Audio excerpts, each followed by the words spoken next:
This is every topic on the SC-200 exam in one single video. Hey, I'm Christopher, security architect at Microsoft. By the end of this, you will understand everything that the SC-200 tests. For example, how a security operations center is run, and how to work with Microsoft Sentinel, Microsoft Defender, and Microsoft Security Copilot, but also other security services. Watch it once now, then review it the night before your exam. Chapters are in the description below, so jump to whatever you actually need. And before we talk about technical details of Microsoft security services, we need to briefly talk about the exam itself. The SC-200 starts right after the SC-900. And I also have a study cram for that in the description if you are interested. So this means from a skill perspective, Microsoft expects you to understand the broader Microsoft security, compliance, and identity landscape on the fundamentals level already before you take the SC-200 exam. And if you're not sure which Microsoft security certifications to take in general, or if the roadmap is simply too complex, I also have a video explaining that in the description below. But without further ado, let's get started with the study guide. And as always, when we look at the study guide, we have this audience profile where Microsoft is simply describing the target audience for the specific certification. And for the SC-200, it's pretty straightforward because here we mainly talk about security operations analysts. So people that actually work in a SOC as an analyst, for example, or as an incident responder, or maybe they do forensics and so on. What is quite important for this certification is the fact that you basically have to understand the entire security operations related landscape from the Microsoft services. This means you have to understand things such as Defender XDR, Microsoft Sentinel, Microsoft Entra ID, Microsoft Purview, Microsoft Defender for Cloud, but also KQL. And this is also crucial for the exam. And we will also have a dedicated section about KQL later on. Microsoft actually broke down this certification into 3 core domains, which is available if you look at this section here. They basically say, okay, roughly half of the exam, which is a lot, is dependent on the first domain, which is all about how to manage a security operations environment correctly. The second domain is how to correctly respond to security incidents. And lastly, we have the third domain, which is how to perform threat hunting correctly. And if we scroll further down, as with all the study guides, Microsoft breaks down each domain into several subdomains. For example, in the first domain where we talk about how to manage a security operations environment, they further break it down into those subdomains where they say, okay, one of those areas is how to configure automation for Defender XDR and Sentinel. Another is to configure the Sentinel platform itself. Or another is, for example, to ingest data into Microsoft Sentinel, and also how to configure detections. That's what the entire first domain is about. And as you can see, and if you recall, this was roughly 45%, 50% of the exam. So this means knowledge of Sentinel is super crucial for this exam, which is also why we're going to spend a lot of time talking about Microsoft Sentinel. Scrolling further down, it's also about the second domain, which is responding to incidents. And here we have several subdomains, which is, for example, to respond to alerts and incidents in Defender XDR, to respond to alerts in Defender for Endpoint, and also to investigate the M365 activities with, for example, Microsoft Purview, but that's just a tiny bit. What you notice in this domain is it's mainly about Defender XDR because this is Microsoft's overarching security platform. And of course, Sentinel is now part of Defender XDR as well. But also notice that we have a specific subdomain here, which just talks about Defender for Endpoint. So even though Defender XDR is now comprised of a lot of other Defender services, such as Defender for Identity, Defender for Cloud Apps, Defender for Cloud, and so on, they still have this dedicated section talking about Defender for Endpoint, because it's just still super crucial. And also whenever I worked with customers in the past or with students, Defender for Endpoint was always one of those Defender services that raised the most interest because people were using that probably the most in the entire Defender suite. So therefore, this is important to know for the exam as well. And then lastly, we have domain 3, which is about threat hunting.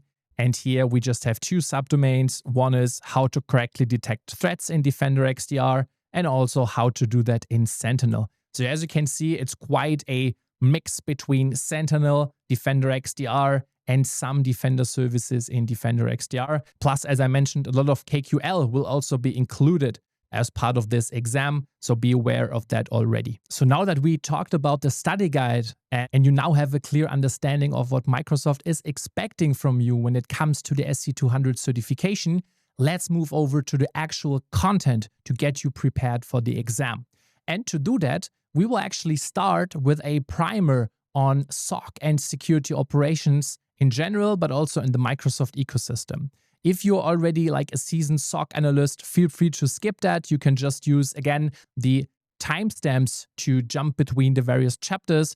But if you are a new SOC analyst or you're just getting started in the Microsoft security ecosystem, then stay tuned because we will cover a lot of important basics in this first section here before we later move on into Sentinel and Defender XDR and so on. So let's get started with the fundamentals first. And we will start with the fundamentals of what a SOC actually is. So what's a SOC? A SOC stands for Security Operations Center. And the main purpose of it is to detect and also respond to alerts and incidents in your environment. So in practice, this basically means that a SOC has to fulfill certain actions. And we will have a look at those actions. But before we do that, let's have a look at the natural flow of how threat actors attack systems and what role a SOC plays into that in a very simplified overview. We start with the threat actors, and they obviously try to attack our systems. They do this with various methods and so on, but also the systems generate telemetry that a SOC can work with. And therefore, the typical roles and responsibilities of a SOC are also tied to those three entities, which is they have actions with regards to the threat actors, to the systems, and telemetry. For example, a SOC action with regards to the threat actors is to gather cyber threat intelligence, which means the SOC is actively trying to understand the so-called TTPs, so the tactics, techniques, and procedures that adversaries are using to compromise systems of companies, of organizations. The SOC also then tries to understand which of those threat actors and which of those tactics, techniques, and procedures are even applicable to their own enterprise. So they basically try to understand how the bad guys and girls out there are operating so that they can build what is called a threat-informed defense. When it comes to the systems, the SOC also has some actions. For example, the SOC needs to do incident response. This is one of the core actions, the core responsibilities that a SOC has to fulfill in a company, which means they need to detect incidents, but also they need to adequately react on those incidents. Another core functionality of a SOC is to provide vulnerability management.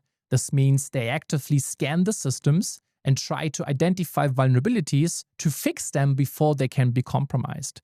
And when it comes to the last entity, which is all the telemetry that is gathered when operating the SOC, then we have some actions as well. For example, a SOC needs to perform log management, threat detection, or threat hunting, which means they take the logs, then they parse them and normalize them and structure the logs in a way that they can easily be worked with. Then they build use cases. Sometimes this is also called analytics rules, depending on what systems you actually use, to detect those threats in your environment. And lastly, they also perform threat hunting. This is more on the proactive side of things, where you don't build rules beforehand that fire based on certain conditions, but instead you go through your logs proactively and try to identify whether you have some IOCs, which means indicators of compromise, in your systems. And if those terms don't click now, no worries, we will go through them later on as well. But I think by now it's important that we introduce those terms already, because you already get a good understanding of the roles and responsibilities and the actions that a SOC is actually responsible for, but also what entities they are really focused on. And one very important disclaimer here is not every single of those actions may be applicable to your SOC, because obviously how a SOC is built and run is somewhat dependent in like the company you're working in, the organization you're working in, and also the budget and so on. So those actions are typically with a SOC, but this is no uniform rule that every single SOC out there is employing. It's also quite important to understand the SOC team and how they are typically built and what they are comprised of.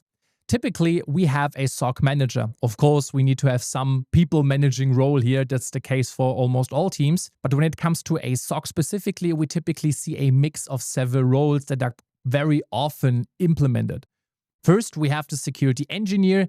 They are typically in charge to build and run the tooling that everyone else is using. For example, they would spin up a Sentinel workspace and tune, for example, the respective analytics rules in a Sentinel workspace. So they work on, for example, detection engineering and just engineering topics about the security tools that the SOC is using. They basically build the infrastructure so that your SOC can work effectively. The second role is the security analyst. And this is the first responders. This is the people that do the actual triage of incidents and that work maybe in various tiers depending on how your SOC is actually organized. But those people do the actual analysis and also the incident response capabilities. The third role is threat hunters. And they are a bit disconnected when it comes to the regular operations because those people are meant to be proactive and a bit more creative because their job is to go through your logs and to identify indicators of compromise or certain behavior patterns in the logs that could point to your organization being compromised by a threat. And lastly, we have another role which is called forensic analyst. They are more in charge to reconstructing breaches that have happened in the past and also to make sure that this doesn't happen again. So they try to understand how breaches occurred and how to prevent them from occurring in the future. And again, as with the actions, this is not a universal definition that maybe look a bit different depending on what SOC and what company you are actually working for. And then we have some tiering in the SOC. This is also a pattern that is applied quite often. So I mentioned already that in a SOC we have security analysts that try to identify, first of all, that a certain threat has occurred. But secondly, they also need to perform triage to see, okay, how critical is this threat? And so a setup that is quite common is this tiering level where a SOC is split into 3 tiers. At the bottom, we have the layer that is actually not part of any of those 3 tiers, which is the automation. And the goal here is to employ as much automation as possible for repetitive or high volume work. And the idea here is that you take a lot of manual actions and responsibilities away from your SOC analysts so that they can focus on the more advanced stuff. And this is the bottom layer to just filter out all the commodity malware and all the stuff that's really easy to manage so that human can spend his time more efficiently. But if we start at tier 1, which is the lowest tier in a SOC, we talk about maybe 70% of alerts, for example. And the role of a tier 1 analyst in the SOC is to triage the overall incident queue. So the idea here is that you have a queue and then some alerts hit your queue. And you don't have the time to analyze every single alert to maximum detail. And you also, before you analyze, don't know how critical the alert actually is. So what do? You triage. This means you glance at the alerts basically, and then you try to identify, okay, how critical is this, right? And then based on that, the tier 1 analyst can say, okay, I work on this on my own because it's not very critical, or he can escalate it as part of the triage to higher tiers. So for example, he can escalate it to tier 2, which is roughly 25% of alerts that you encounter in a SOC. And what happens here is tier 2 takes the alerts and then does a deeper investigation. For example, common use cases for tier 2 would be something like alerts spanning multiple hosts, alerts having multiple stages, or when there is no obvious verdict. Tier 1 can, for example, not detect on whether this is a true or false positive, and therefore it makes maybe sense to escalate this to tier 2.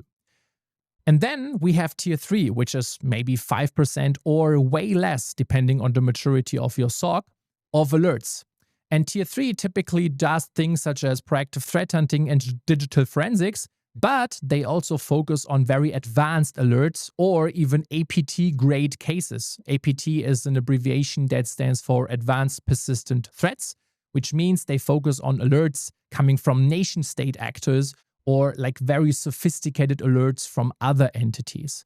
The important part here to understand is that typically in a SOC, you have this 3-tier architecture where you have automation at the bottom, you have tier 1 that handles all the commodity stuff, and then tier 1 can escalate to tier 2 and tier 3, depending on the criticality and the complexity and so on of the alert. In a SOC, it's also quite important to understand that we have various types of different security-related events that could happen.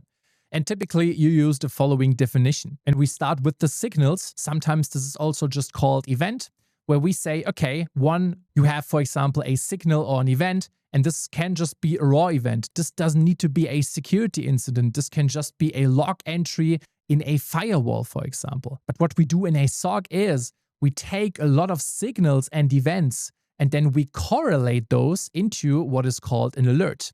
An alert is just a rule that matches some signals or some events. So for example, if your security engineers or your security analysts, for example, wrote a detection that is supposed to trigger on a combination of some events or signals, then this will result in an alert in your systems that the SOC then needs to investigate. And then over time, those alerts show up in your queue. And as we discussed, the security analysts, they basically triage in the queue and try to identify, okay, which alerts are critical, which are not, which ones need to be escalated, and so on. This then results in the incident queue, which means we take several alerts, and this is actually what a lot of security tools such as Microsoft Defender automatically do for you. They take a lot of alerts that actually belong together and they group them into an incident. So for example, if you actually have an alert that says, okay, you have an active brute force attack on host XYZ, but you have another alert that says, okay, you may have an identity that is being compromised, then those two alerts could belong together. And advanced XDR solutions, they go ahead and see, okay, those two alerts actually belong together because the brute force attack happened on the same host where the identity was potentially being compromised. So they take the two alerts and put it together into one incident. And this is then actually the place where the SOC analysts work on. If you don't have this tooling, then the SOC analysts need to work on the alert phase prior to that because they have no tool that automatically does this matching for you. But if you work with Microsoft Defender, for example, you will see that it automatically takes those alerts, groups it into an incident, and then SOC analysts can work with the incident. And then Microsoft has another concept that we need to talk about, which is a case.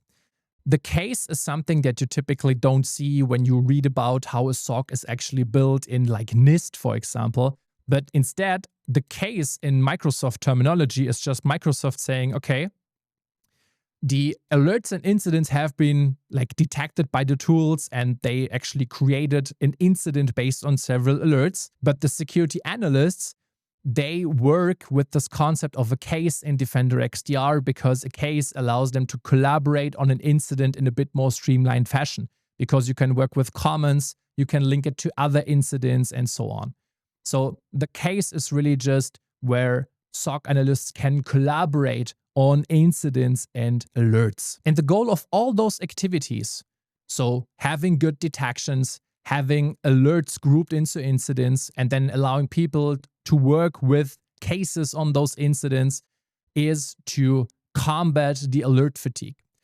If you have worked in a SOC or you're about to do so, having alert fatigue is one of the most common ways of how to ruin your experience in a SOC. Because what can happen in SOCs that use a lot of systems that are not tuned properly, which means the detections are not like written in a well-done fashion, is you simply get overwhelmed with a lot of alerts. Like imagine a scenario where you are a SOC analyst, you maybe have like 5 or 10 colleagues in the same shift, and you have to work through an alert queue of like hundreds, maybe even thousands of alerts.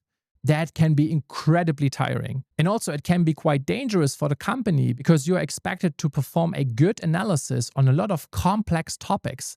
And if you simply have a lot of alerts that all say, oh, it's super critical, it's high, it's so-and-so, this can get tiring pretty fast. And therefore the quality of your analysis will also simply degrade over time.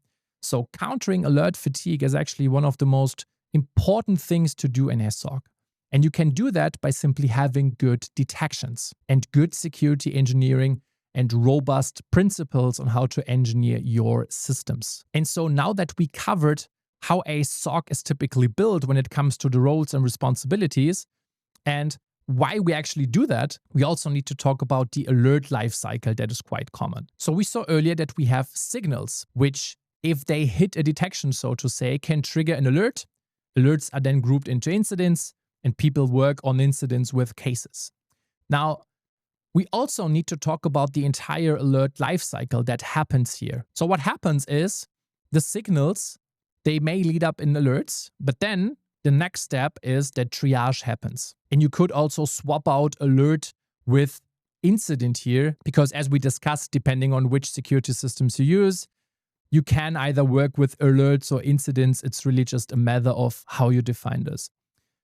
But in this case, we simply say, okay, we work with alerts or incidents directly, and the security analysts do that triage. So they try to understand, okay, how critical is the alert actually? And then they group it, and as we discussed, they can escalate it to higher tiers. After they did the initial triage, then the detailed investigation happens. And again, this can be done by like tier 1, tier 2, or tier 3. After the investigation has been done, you generally have a good understanding, at least you should have, in most alerts of what is actually going on here. So what is going on a technical level, which assets are potentially impacted, and so on. The next step in the lifecycle is therefore to do your containment. So to basically prevent further damage, if there has been some damage at least, to your enterprise. If that's done, the next step is logically to close the incident and then to tune your detections and your systems so that first of all, you're able to better catch the alerts, or for example, to prevent false positives from happening again, because maybe during investigation you saw that this is a false positive, and so on. And this also means to adapt your system so that those detections don't happen again. So what we do here is basically we try to get better on the detection level, but we also try to harden our systems so that detections like that don't happen again. That's the classic alert and incident lifecycle, so to say. However, we also have another process that is quite important, and that is the incident response process as defined by NIST, which is the National Institute for Standards and Technology. And they basically define a lot of frameworks around cybersecurity. One of them is how to do incident response properly from a process perspective. They basically say, okay, and this is also a process that is adapted in most SOCs on the entire planet. So it's quite important to understand it. And the process just starts with step 1, which is about preparation. Here, the idea is that your SOC prepares for incidents, which means you define how your incident processes are structured. You define the stakeholders that should be involved, the playbooks that you actually want to execute, and so on. We then have step 2. This is all about detection and analysis of incidents. So here you basically try to understand, okay, is this actually a real incident? If yes, what happened? What's going on? What assets are impacted? How critical is it? And so on. Then we have step 3, which is all about containment, eradication, and recovery. This basically means you try to remove or contain whatever is impacting your systems and then get the business up to be working again. What also is quite common is that in step 3, you need to go to step 2, because during containment, eradication, and recovery, you saw, okay, we actually didn't get the full story, so we did need to reanalyze again what was going on. That's especially common in more complex incidents. And then lastly, we have the last step, which is step 4. This is the post-incident activity. This is also quite important because here we try to understand how to improve so that an incident like that does not happen again, right? We want to continuously improve our security measures. And that's the incident response process as defined by NIST. And again, super crucial if you work in a SOC. And then lastly, we have another crucial concept, and this is the concept of dwell time. So working in a SOC means you need to work with a lot of KPIs that your security managers impose on you. But also, it's actually quite important to at least focus on a few KPIs. And I really mean this. It's important to measure if your SOC is performing on a good level or not. And some KPIs are quite common for this. If we look at the classical timeline, which means on the left side we have the compromise, in the middle we have the detection, and on the right side we have the containment of the incident, we can measure how fast our SOC is reacting with 3 KPIs. The first is the so-called MTDD, which is the mean time to detection. And this KPI measures how fast your SOC is when it comes to the stages from compromise to the detection. So basically, you measure the time from when the attack actually happened according to your logs to whenever your security analysts during the triage detected, okay, this is actually an incident. The second KPI is the so-called MTTR, so the mean time to react. And this measures the time, how long it takes your SOC to react on an incident. So you basically measure the time that it took from your analyst detecting that, okay, this is actually an incident, to how long it takes them to contain it, right? And this 2 KPIs combined is the so-called dwell time, which is just the sum of both KPIs. So basically, how long did it take your SOC to fully contain the incident from the original compromise with the timestamps in your logs, basically, over to the actual containment. And this is quite important KPIs, actually, because it's measuring one of the core functionalities and core responsibilities of your SOC. And this is some fundamentals for a SOC. And I think by now you have a better understanding of what a SOC is, what roles and responsibilities in a SOC are, typical KPIs, and so on. And now that we got this covered, let's have a look at the Microsoft Security Operations Stack. The Microsoft Security Operations Stack is very extensive. They have a lot of tools for basically every job that you can have in a SOC. This also means that we need to briefly define some of the tools that are quite common in a SOC. And we start by focusing on the most important ones. The first is a SIEM. A SIEM stands for Security Incident and Event Management. And it's basically just about collecting logs and correlating them. And sure, this is a bit simplified, but still that's the core job of it. Then we have EDR, which stands for Endpoint Detection and Response. The core job of an EDR is to record endpoint activity to then detect and respond to threats on your endpoints. So for example, this is an agent that is running on your notebooks, on your servers, on your mobile devices, and so on. Then we have XDR. This means Extended Detection and Response. And the job here is to correlate signals across security domains into incidents. This means XDR, as the name suggests, basically extends endpoint detection and response beyond the endpoint to things such as your mailboxes, your software as a service applications, your domain controllers, and so on. Then we have what is called SOAR, so Security Orchestration, Automation, and Response. And SOAR is all about automation, to basically do the repetitive response work for you.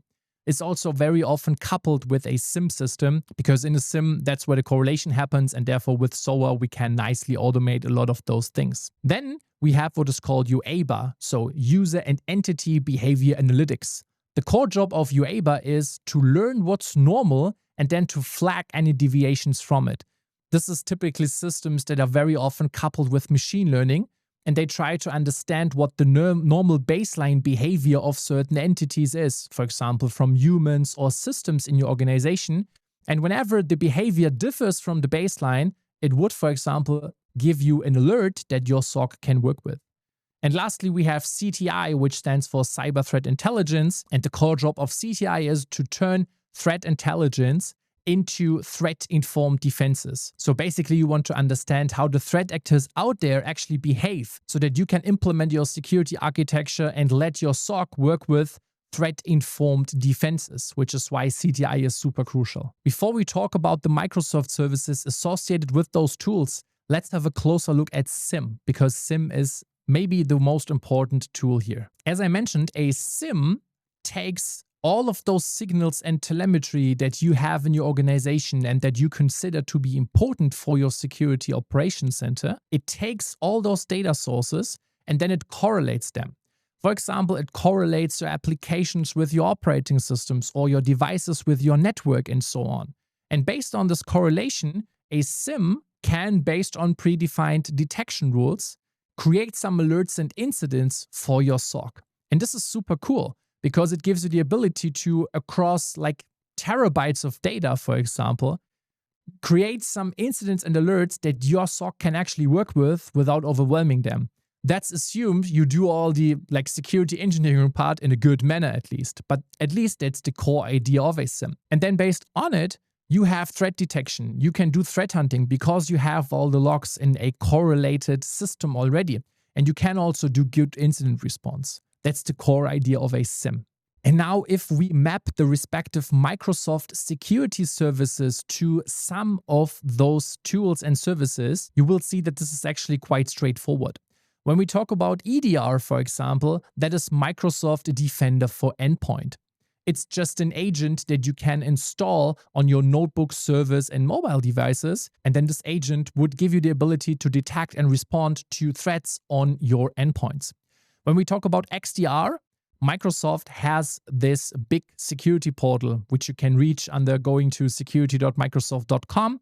And this is called Defender XDR. Defender XDR integrates all the various security services that Microsoft has into one portal. And therefore, this is their XDR tooling. For a SIEM, there is Microsoft Sentinel. Sentinel is a SIEM and SOAR solution, actually, which also defines the last term here, if you couple it with Azure Logic Apps. Azure Logic Apps is just a standalone Azure service, but Sentinel uses it heavily because it allows you to do security orchestration, automation, and response coupled with Microsoft Sentinel. What's quite important to understand is that all of those tools that you see here are actually integrated into Defender XDR. So you can use all of them in like a single pane of glass when you go to security.microsoft.com. But there is actually more. Because as I mentioned, the Microsoft security stack is quite extensive. So what is there additionally? Well, we talked about endpoints, so you know Defender for Endpoint is existing already. But Microsoft has further Defender services and further security services that are important for a SOC. For example, when it comes to identities, Microsoft has two services that are important. The first is Microsoft Entra ID and Entra ID protection. This is Microsoft giving you the ability to detect threats that are targeting your Entra ID, so their cloud-based identity provider. And also they have another Defender service which is called Defender for Identity. Defender for Identity is about detecting and protecting your on-premises identity infrastructure from threats. For example, your Active Directory domain controllers. They also have another Defender service, which is called Defender for Office 365. This is all about protecting your users against threats in their email.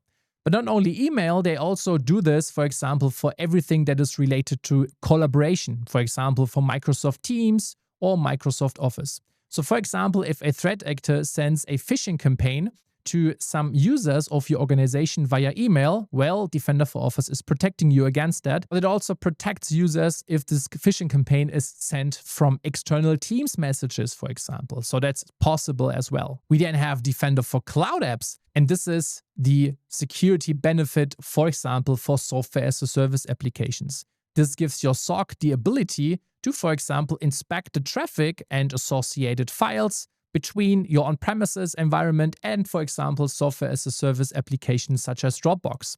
So if someone would, for example, take some internal company documents and put it into his internal Dropbox, you could detect that with Defender for Cloud Apps, for example. And then we have Defender for Cloud, and this allows your SOC to detect threats in your cloud environments, but not only for Microsoft Azure, but also for AWS and GCP. Yes, you can really do that.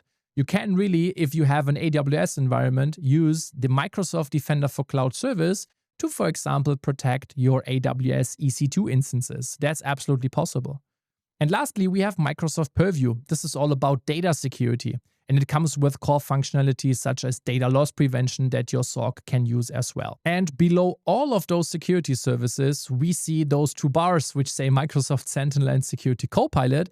And they are there for a reason, and that is because all of the services above can be integrated with Microsoft Sentinel, for example, as a data source, which should be correlated, but also with Security Copilot, because you can use Security Copilot as your AI solution across all of those security services as well. And this basically means that all of those solutions are available for multi-cloud, but also for on-premises environments. Also, we have the separation between Defender XDR and Defender for Cloud, as we saw. So Defender XDR is basically all about giving you the tools to protect your identities, your endpoints, your emails, and so on, whereas Defender for Cloud is targeted for cloud security. And above that, we have Security Copilot, Sentinel, and Purview, and those can be used with all the respective security services and across multi-cloud and on-premises as well. If we drill it down further, we basically have the entire SecOps portfolio from Microsoft on one single graphic here. What's quite important to understand is, however, the following. All of those solutions are available to the SOC if you just go to security.microsoft.com. However, you can also view some of them in their individual portals. For example, Defender for Cloud and Microsoft Purview, they have their individual portals, but they are integrated into the Defender XDR portal, which is security.microsoft.com, so that your SOC can work in like the single pane of glass. Plus, if we look to the bottom cards of this graph, you see that Defender for Cloud is actually further broken down into various Defender services that you can enable or not. Defender for Cloud, for example, has several Defender for Cloud plans that are dedicated for specific cloud services, for example, for databases or containers or AI services or APIs and so on. So you can be really granular into what Defender services you actually want to enable or not. And when it comes to Defender XDR, this also comes with some Defender services that we discussed already. For example, Defender for Endpoint, Identity, Office 365, and Cloud Apps. So here you can be really granular again. For example, you may have a situation where you want to leverage Defender for Endpoint and Defender for Office 365 and Identity, but for example, you don't want to use Defender for Cloud Apps because you already have a third-party solution for that. And that's fine. You can absolutely do that. Again, all of those services integrate back into Defender XDR. So as a SOC, you don't have a situation where you have to jump between portals. That's fortunately no longer the case with Microsoft Security. And that's the Microsoft Security Operations Stack in a nutshell. Next, let's have a look at XDR and Defender XDR to have a good understanding of what's going on here. First, we talk about the difference between EDR and XDR. EDR is all about endpoint detection and response. So the idea is to monitor the behavior of an endpoint and then to detect and react to those threats accordingly. In the Microsoft ecosystem, this is Defender for Endpoint. So again, we have a very clear scope, which is our endpoints, so our notebooks, servers, mobile devices. XDR, however, is extended detection and response. So we correlate data across various security domains above the endpoint and beyond the endpoint. For example, your domain controllers, your software as a service applications, your collaboration tools such as your mailbox, Microsoft Teams, and so on. And in the Microsoft ecosystem, this is Defender XDR. So we basically do detection and response beyond the endpoint. This means for Defender XDR, it takes the various signals and telemetry from the various Defender services, such as Office 365, Defender for Endpoint, Defender for Identity, Defender for Cloud Apps, plus it also contains vulnerability management information. So what vulnerabilities are present on a device, what's their general exposure, for example, but also threat intelligence information like what threat actors compromised certain companies, with what tactics, techniques, and procedures did they do that, and so on. And then Defender XDR correlates an incident based on certain signals across all of those tools. And this gives you one correlated incident and tells you basically the entire attack story, which is super convenient for a SOC analyst. Then in Defender XDR, we also have an integration with Defender for Cloud, but we still need to distinguish between what those two services offer. Because as we discussed, Defender XDR focuses on people and the devices they work with. So the identities, the endpoints, and so on. Defender for Cloud, however, as we discussed, focuses on the cloud resources. So virtual machines in Azure, AWS, or GCP, containers, AI services, and so on.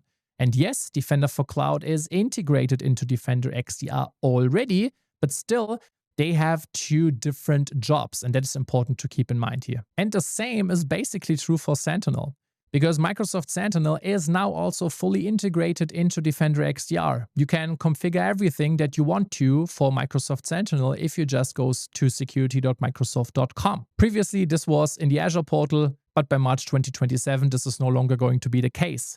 Still, even with this integration, Sentinel and Defender XDR have two different jobs, because Sentinel is a SIEM. Its job is to correlate the data source telemetry that we gathered and to give us some alerts and incidents that the SOC can work with. So even though Sentinel is integrated into the Defender XDR portal, so to say. And that may sound a bit counterintuitive, but this means still that Defender XDR is a data source for Microsoft Sentinel. Because in Sentinel, we basically correlate everything that our SOC is treating as important to be correlated and to gathered, basically. And this means they also gather logs from the various Defender services, such as Defender for Endpoint, Cloud Apps, and so on, and they use it as a data source in Sentinel. This is why this arrow for integration is also bidirectional, because Sentinel is integrated into Defender XDR, but we still use data sources from Defender XDR in Sentinel. And I know that if you have never worked with the tools, that may be a bit strange to look at in the beginning, but I promise it will get absolutely clear whenever you start working with those tools. Now, what I also want to give you is a very common attack chain that happens in a lot of cases. And I also want to illustrate what Defender service is kicking in as the attack chain progresses. So what happens quite often is an attack that looks like this. A threat actor is, for example, sending a phishing email. Then a user clicks on a URL and provides his password, or a user opens an attachment that contains, for example, a malicious script. That's the part in the attack chain that Defender for Office should protect you against. Because Defender for Office should filter out, for example, malicious URLs or attachments upon sending already. But let's say you don't use Defender for Office, for example. Then the attack chain would progress, and the next part in it would be that, for example, an exploit is installed on your system and the actual exploitation happens. And then exploited devices would maybe communicate with what is called command and control infrastructure on the internet. So a compromised endpoint would, for example, communicate with a server on the internet that an attacker controls to, for example, get further instructions and so on. This is where Defender for Endpoint should step in. It should detect that this is actually going on and prevent that from happening. Let's assume you also don't use Defender for Endpoint. The next logical step in an attack chain like this is that identities get compromised. For example, on the endpoint that has already been compromised, the compromised identity would be used to laterally move in your organization to further compromise other identities. For example, more privileged identities. And this loop, so to say, would continue until an attacker has, for example, fully compromised your domain or fully compromised very privileged identities so that the attacker can actually accomplish the goals. In this part of the attack chain, we have two security solutions from Microsoft that could step in. One is Defender for Identity. The second is Entra ID protection. Entra ID protection would do it on a cloud level, so everything that's with regards to Entra ID. Defender for Identity would do it from your on-premises identity infrastructure, for example, on-premises domain controllers or ADFS and so on. Let's assume you also don't have that. Well, the last logical step in this attack chain is that the attacker is going to exfiltrate data, for example. And this is actually quite common as a last step, for example. And here the attackers would take your very important assets, for example, or intellectual property and simply exfiltrate them to their target infrastructure. And this is where Defender for Cloud Apps could step in. It could basically prevent that from happening. And again, all of those are integrated into Defender XDR, and you can also use all of those Defender services as well as data sources in Sentinel, plus depending on the actual attack chain, tools like Defender for Cloud, if it happens in the cloud, for example, or Microsoft Purview could also come in super handy here as well. But that's where each Defender service would step in a classic attack chain, so to say. And I think by now you have a good understanding of how the Microsoft security services are used. Next, let's have a look at the Microsoft Defender portal. Now, the Microsoft Defender portal, which is available at security.microsoft.com, now basically integrates every single security service that is available from Microsoft. In the past, this was not the case. It was basically every single service being scattered into its own portal. Now it's no longer the case. You can basically use everything that Microsoft offers you from a security perspective inside this portal. So let's have a look. You can just hop to security.microsoft.com And then on the left side, you will be presented with the options that are available to you. At this moment, we won't go through every single blade and what it has to offer, because honestly, if we do this now, it's going to take a couple of days. And therefore, we will focus on the most important things to consider here. The first thing I want to show here is, first of all, Sentinel now has its own blade. And the configuration options that are available to you are exactly the same that you also have available to you in the Azure portal. At the moment, Sentinel still is available in Azure. In March 2027, Sentinel is no longer going to be available in Azure. It's just going to be available here in this portal. However, at this point in time already, you can configure and use every single Sentinel feature here already. What you can also do is you can configure and work with every single Defender service. Now, that's not super straightforward because Microsoft has not named the blades after the Defender services. So for example, the Identity blade over here, it's not called Defender for Identity. Instead, it's just showing you every single important topic with regards to identity security from a Microsoft perspective at least. But it's not going to say, oh, this is the Defender for Identity blade, right? And the story continues basically for all the Defender services. So for example, for endpoints, this is everything about Defender for Endpoint. And the same is true for like email and collaboration. This is your Defender for Office 365 blade. Cloud apps, that's actually not Defender for Cloud. That's a common misconception. That's Defender for Cloud Apps, which is the software as a service security solution, so to say. Defender for Cloud, however, is now also integrated in Defender XDR, and this is in this Cloud Security blade. At the time of this recording, it's not fully integrated, and you also have to go through some steps to prepare it, but it's rather straightforward, and in some weeks or months, Defender for Cloud will be fully integrated into Defender XDR as well. What you also have available to you in this portal is threat intelligence. This basically gives you the option to go and inspect several threat actors and their tactics, techniques, and procedures that they actually employ. And you can also inspect all the assets that are covered by your monitoring efforts. For example, you can have a look at all the devices, identities, applications, cloud apps, but also AI agents in your tenant, and also see their security exposure and whether they have any ongoing threats. You can also configure investigation and response over here. For example, you can do active threat hunting. You can, of course, work with the incident and alerts queue over here. And you can also have a look in the exposure management, which is going to illustrate to you how your various assets are configured from a security perspective. For example, if they contain any vulnerabilities, if there are any open attack paths in your organization, and so on.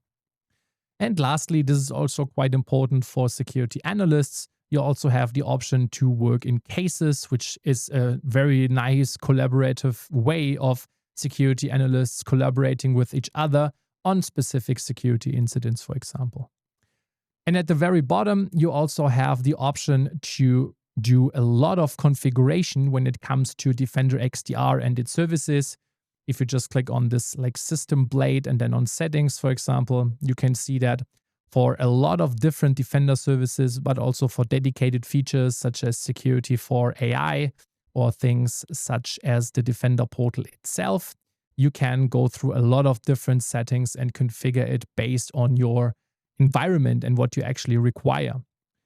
And at the very last, we also have a topic that is called SOC optimization. This is just Microsoft giving you the ability to optimize your SOC, because what they do here is they basically scan your environment and also the way that your SOC is actually working in the tools. And it gives you some recommendations on how to improve and how to optimize your SOC. Again, this is just a very brief overview because all the details, this would take days for us to go through. But still, I think it became a bit more clear on how the portal is actually structured and where to find something. And so that is the Microsoft Defender portal, or the Security Operations portal, how it's called nowadays. Next, let's continue with the basics of what a SIEM actually is. SIEM stands for Security Incident and Event Management, and it has one very clear goal, and that is it should integrate and then correlate various data sources in your organization to enable your SOC to detect and also respond to incidents. Generally speaking, a SIEM works in the following fashion. You integrate various data sources from your entire environment, for example, apps, operating systems, devices, your network, identities, but also your cloud environments. You take those data sources into your SIEM, and then you correlate the information, which means you build detections across those data sources, and those detections will then give you alerts and incidents in your SOC that your analysts can work with. What you can also do in a SIEM is perform proactive threat hunting. Because you have access to all the logs, you can also easily query them and then use those queries to identify whether you have active threats in your environment or not. And lastly, you can of course also use it to do incident response. That's basically the main purpose of it. We want to generate alerts and incidents and then respond to those accordingly. So let's consider the following example to make the correlation aspect a bit more clear. Let's say we have a threat actor, for example, Mallory. And now Mallory is logging in to a device, which is, for example, device number 1. And now he uses this compromised device to, for example, RDP to a second and a third device. The second device is connected to a database, and then Mallory uses a suspicious PowerShell to basically interact with the database. Also, Mallory establishes an RDP session between device 1 and device 3, and then from device 3, he has the ability to again use a suspicious PowerShell command to connect and interact with another server. And now this is something that we could detect and we can detect based on different signals. For example, we can use an EDR solution on device number 1, 2, and 3 to detect that in fact those devices have been compromised and that Mallory has actually tried and successfully logged in to those devices via RDP. What we also could see is, we could see from an identity perspective that this has occurred. For example, if we leverage a solution that is focused on doing identity security, which is quite typical in an XDR stack such as Defender XDR, where we can, for example, use Defender for Identity, and so on. We could also use the network as well as operating system logs to detect all those events individually. Now, the problem is if we do that, we have various alerts and incidents that are not connected to each other. And maybe we also would not detect them because we lack the bigger picture, so to say. And that's exactly what a SIEM is about. A SIEM is about taking all those data sources, so the identity-related, the network-related, device and OS-related logs, and correlating them so that the SOC analysts have access to the big picture of this big incident, right? And therefore, we use all those logs and we write meaningful detections that result in alerts that our SOC can actually work with. That's why we do that. We do that to correlate the logs across various data sources. And sometimes we want to react on those incidents not manually, but in an automated fashion. Because it's like something that maybe can easily be automated, or maybe an incident or alert where we simply have to react very fast. And this is where SOAR comes into play, so security orchestration, automation, and response. And in SOAR, a very typical use case is the following. Let's say we have an alert or incident that we can actually react to. What we could do here is we could use this alert and incident as a trigger, so to say, for a specific automation. And then this automation could run in the context of like the SOAR systems and, for example, go ahead and isolate a specific user that is maybe compromised, or it could isolate an endpoint that is compromised, such as a laptop or a server. It could also maybe restrict communication between the compromised device and other devices in your company, for example, to a file server by blocking the IP address of the compromised host. Or we could also use that in database scenarios or other applications where we, for example, simply go ahead and revoke the sessions of specific users or devices in the affected systems. And this is pretty cool because it allows us to react to certain incidents in a standardized fashion, but also very fast.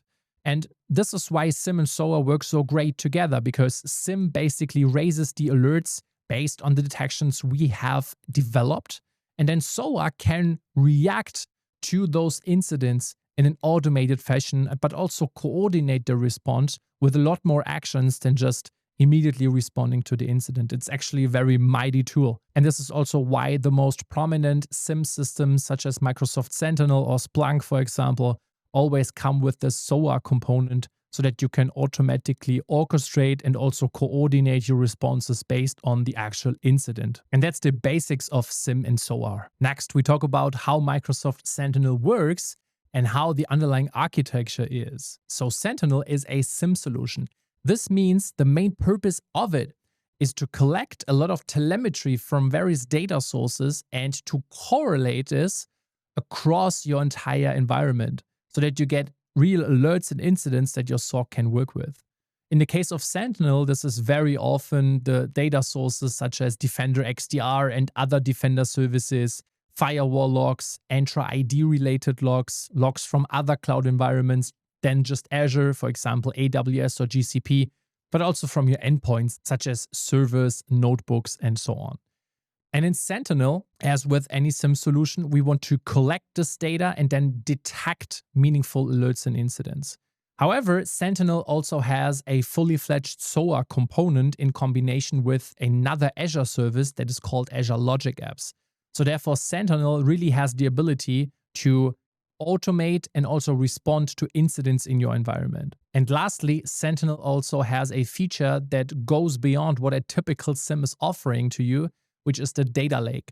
Because the data lake allows you to store data for a very long amount of time in a rather cost-effective manner, which allows you to store data for several years, if not decades, and then to perform threat hunting based on data that is like 7 or 8 years old in a rather cost-effective manner. When we talk about the architecture in a bit more detail, Sentinel is very closely coupled with another Azure service that is called Azure Log Analytics. And now Azure Log Analytics is, so to say, the backbone of everything that is related to telemetry and logs in Azure, but also for Microsoft Sentinel. And the way this works is you have some data sources, and those data sources, they ingest their telemetry and logs into Log Analytics.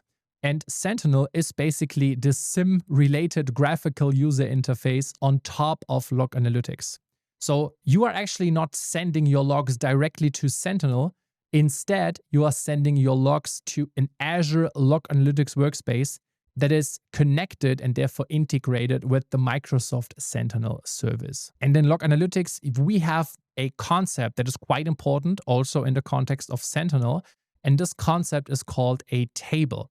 So what happens is when you send data and telemetry from a data source to Log Analytics, this results in a table that is created, and this table then contains the telemetry.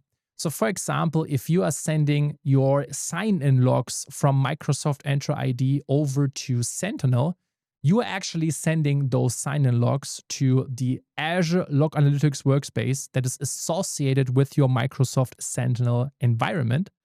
And in Log Analytics, this leads to the creation of the table that is called sign-in logs. The same is true if you are sending, for example, your Windows security events. If you send them to Log Analytics, this creates a table called security event, and so on and so forth. And so basically for every data source that you ingest, you're creating at minimum one table. And this concept is quite important to understand because if we interact and query those logs, we are actually working with them inside of those tables. And so the typical Sentinel workflow then looks like this. We decide what data sources are important. We ingest those data sources and therefore we store them in Log Analytics. Then we can use what is called analytics rules in Sentinel to detect actual alerts and incidents inside our telemetry. And then we respond to those incidents and alerts either by humans in a SOC, for example, the analysts performing the actual response, or by using SOAR or a combination of both. And lastly, we can also use threat hunting. Of course, there are more activities tied to that, but typically that's this pipeline that we use in Sentinel. Sentinel also comes with a lot of features which we haven't discussed so far, but we will. Some of them are more important than others because they are really the backbone. For example, analytics rules. This is Sentinel allowing you to define your own detections. In other SIEM solutions, they have a different name, for example, use cases, but in Sentinel, those are called analytics rules. What you can also do in Sentinel, as we discussed, is threat hunting to proactively query the logs in your log analytics workspaces. You can also use automation by using like Azure Logic Apps, for example. You also have this data lake feature that we already discussed. And you have more features such as Workbooks, for example, which allow you to visualize data in Sentinel, or notebooks, which allow you to interact with your Sentinel environment as part of an Azure machine learning workspace, which allows you to use Jupyter notebooks. And there are, of course, more features, but we will discuss them later on in more detail. And lastly, I want to emphasize again that Sentinel, as of now, is already fully integrated in Defender XDR. So you can just go to security.microsoft.com and configure your Sentinel environment over there already. However, Defender XDR also can serve as a data source for Microsoft Sentinel because, of course, we are interested in getting all those Defender-related telemetry and logs into our Sentinel correlations as well, which is why the arrow between both cards is also bi-directional. And that's the core workflow and architecture of Microsoft Sentinel. And now I want to mention a very important topic, and that is Microsoft Sentinel still is available in the Azure portal, but it's going to be deprecated in the Azure portal in March 2027. Now, the new way forward is going to be that Sentinel is integrated in the Microsoft Defender portal, which is available under security.microsoft.com. It's already fully available over there. So if you are still operating your Sentinel environment in purely Azure, then maybe it's now time to think about the future because, again, in a few months, it's going to be fully deprecated in Azure. And this is also fully aligned with what Microsoft has been doing to other security-related portals, because in the past, Microsoft had a security portal for basically every single service, and it was fully scattered and a nightmare to operate for a SOC because you had a standalone portal for every single Defender service, and it was just not working together as an XDR suite. And now that everything is fully available in the Defender XDR portal, we have now this single pane of glass, which makes working with it a lot more easy. And this is also going to be the case for Sentinel going forward, which means looking at the timeline, now you still have access to both worlds. March 2027 is going to be the transition date. So then in Azure, you can no longer use Sentinel.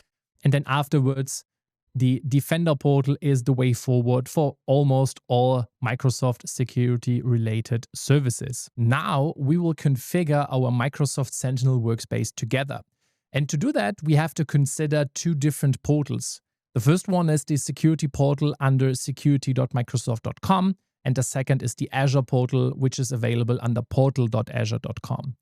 Now, what you will probably see if you log into the security portal first is that you don't have a dedicated plate for Sentinel existing because chances are you have not configured a Sentinel workspace yet. This is completely expected because in general, what you see here in the security portal is highly dependent on what licenses are assigned to your tenant and your user, and also what additional Azure services or security services you have configured, for example, Microsoft Sentinel. Now, in my case, I see the Sentinel blade already because I have several workspaces existing. In your case, again, you probably don't. The way to configure a Sentinel workspace is actually straightforward. You just go to the Azure portal, and then in the search, you just look for Microsoft Sentinel over here, or if the shortcut is available like it is for me, simply click on it. Now, as you can see, I have two Sentinel workspaces already, which are called simply Sentinel and Sentinel Data Lake in two different regions.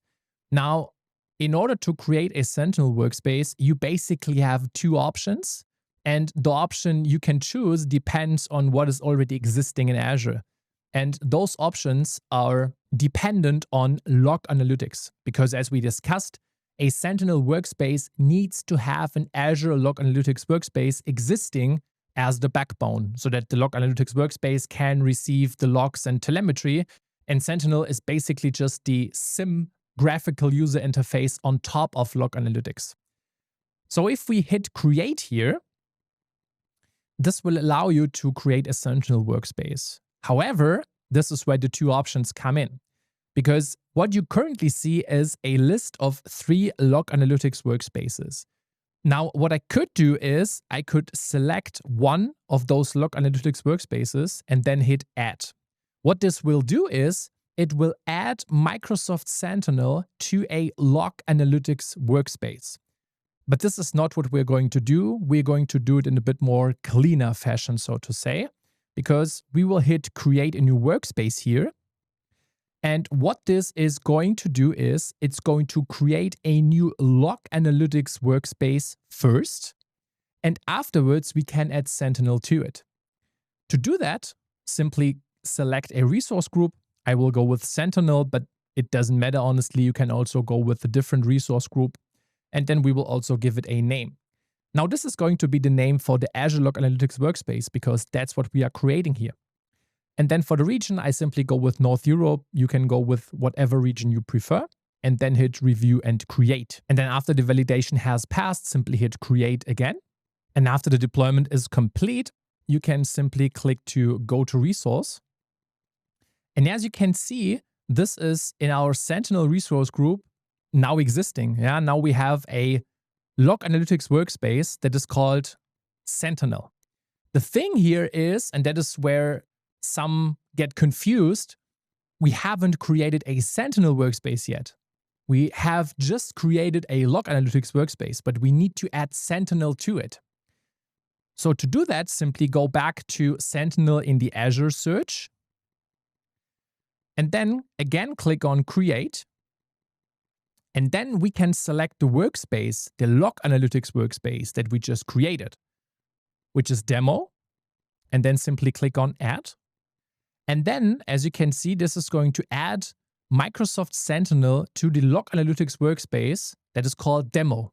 And this is the step where Sentinel is really up and running. And after a few seconds, we can see that the workspace is existing. We also get this prompt that says that for our workspace, we have a free trial that is being activated, which means for a single month, we can ingest up to 10 gigabytes per day that are free for Sentinel and log analytics. And as I mentioned in the Azure portal, Sentinel is going to be deprecated soon. So we are not going to spend any time in Azure here. Instead, we go to the Defender portal immediately. And if you click on Systems and select Settings, and then you click on Microsoft Sentinel, you should see the various workspaces that you have created in your environment. Now, as I mentioned, this is 3 now in total for me, but the demo one is the one we just created together. And what you can also see is that if you have multiple Sentinel workspaces like I do, you always have a primary workspace. In my case, this is the one that's just called Sentinel. You can, however, change that if you just click on the 3 dots, for example, on the demo workspace, and you can simply say set as primary. And what you can also do is you can disconnect workspaces if you no longer want them to be available in your Defender portal over here. And if you don't see any workspaces here yet, just make sure that you followed all the steps. And for your first workspace, it can also take a few minutes until this one arrives here in the workspaces blade. And if it does, you should also be able to see this blade here over on the left side that says Microsoft Sentinel. And that's how you can configure your first Sentinel workspace. Before we go deeper into the Sentinel configuration, however, we need to step back and talk a bit about data connectors, because that's the next logical step in how to configure Sentinel, basically. The data connectors in Sentinel are what allows you to ingest data from various data sources into Sentinel. And what you typically see in a lot of SIEM environments is data sources such as cloud-related logs, network or device-related logs, identity, and so on. So this is quite common. And in Sentinel, the way you ingest those data sources is with a feature that is called data connectors. Sentinel has some connectors that are built into Sentinel, where you can simply say with a few clicks, okay, I, for example, want to onboard logs from Microsoft Entra ID or from M365. But you can also, for example, develop custom connectors. So you have some options here. What happens is if you configure those connectors, the various data sources basically send their telemetry and their logs over to Azure Log Analytics. And then Microsoft Sentinel can consume the logs inside Log Analytics. But we not only have some data sources that ingest data into Sentinel, for example, all the applications and the operational logs and security services, we also have threat intelligence from Microsoft baked into Sentinel and the Defender platform. So everything in security.microsoft.com basically benefits from Microsoft's threat intelligence. So what this means is Microsoft has a lot of TTPs, so tactics, techniques, and procedures gathered from their own research, but also other cyber threat intelligence providers out there. And they basically aggregate the TTPs that they have gathered for threat actors, and they simply give it to you so that you can consume it. This means you can use this feature to do your own threat intelligence related research to identify what threat actors are applicable to your company and what TTPs they are using. However, you also get access to IOCs, which means indicators of compromise. So potentially malicious IP addresses, domains, file hashes, and so on, that you can also leverage as part of Microsoft Sentinel and all the other products under security.microsoft.com. However, you cannot only use Microsoft's intelligence only, you can also bring in additional third-party threat intelligence. And this is also quite common, actually.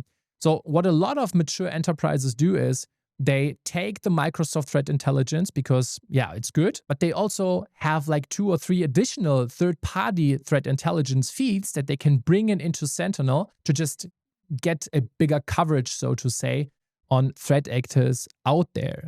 And this is also quite common in Sentinel, and it's also quite common that you then correlate all your existing logs against those additional threat intelligence feeds. So in Sentinel, when we talk about getting the data into it, we also have to talk about the various types of data connectors, because some are available as native connectors, for example, for M365, for Entra ID, and so on.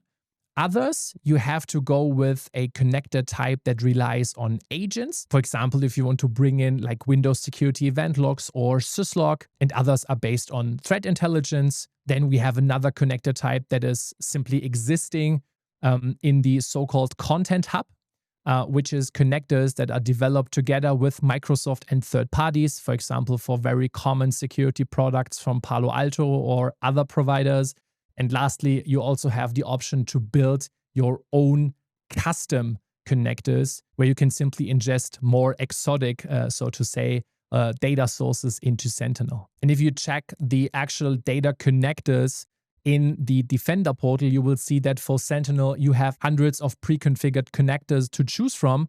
So it's actually quite straightforward for the most common data sources, so to say, which is always a good thing. And so the way this works in Sentinel is we have this entity, this feature that is called Content Hub.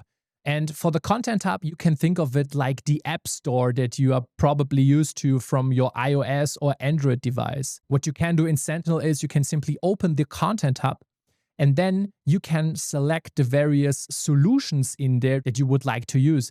For example, you can select a solution called Threat Intelligence, and this then comes with various things that you can use, for example, the data connectors to ingest threat intelligence feeds into Sentinel.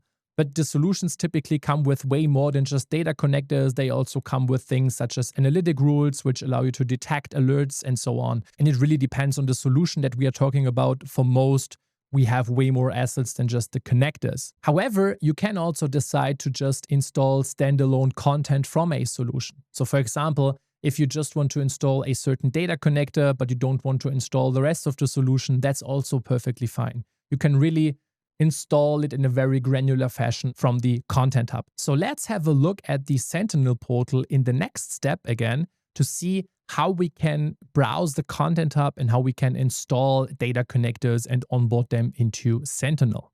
And to do that, simply select Microsoft Sentinel here and then select Content Management and Content Hub.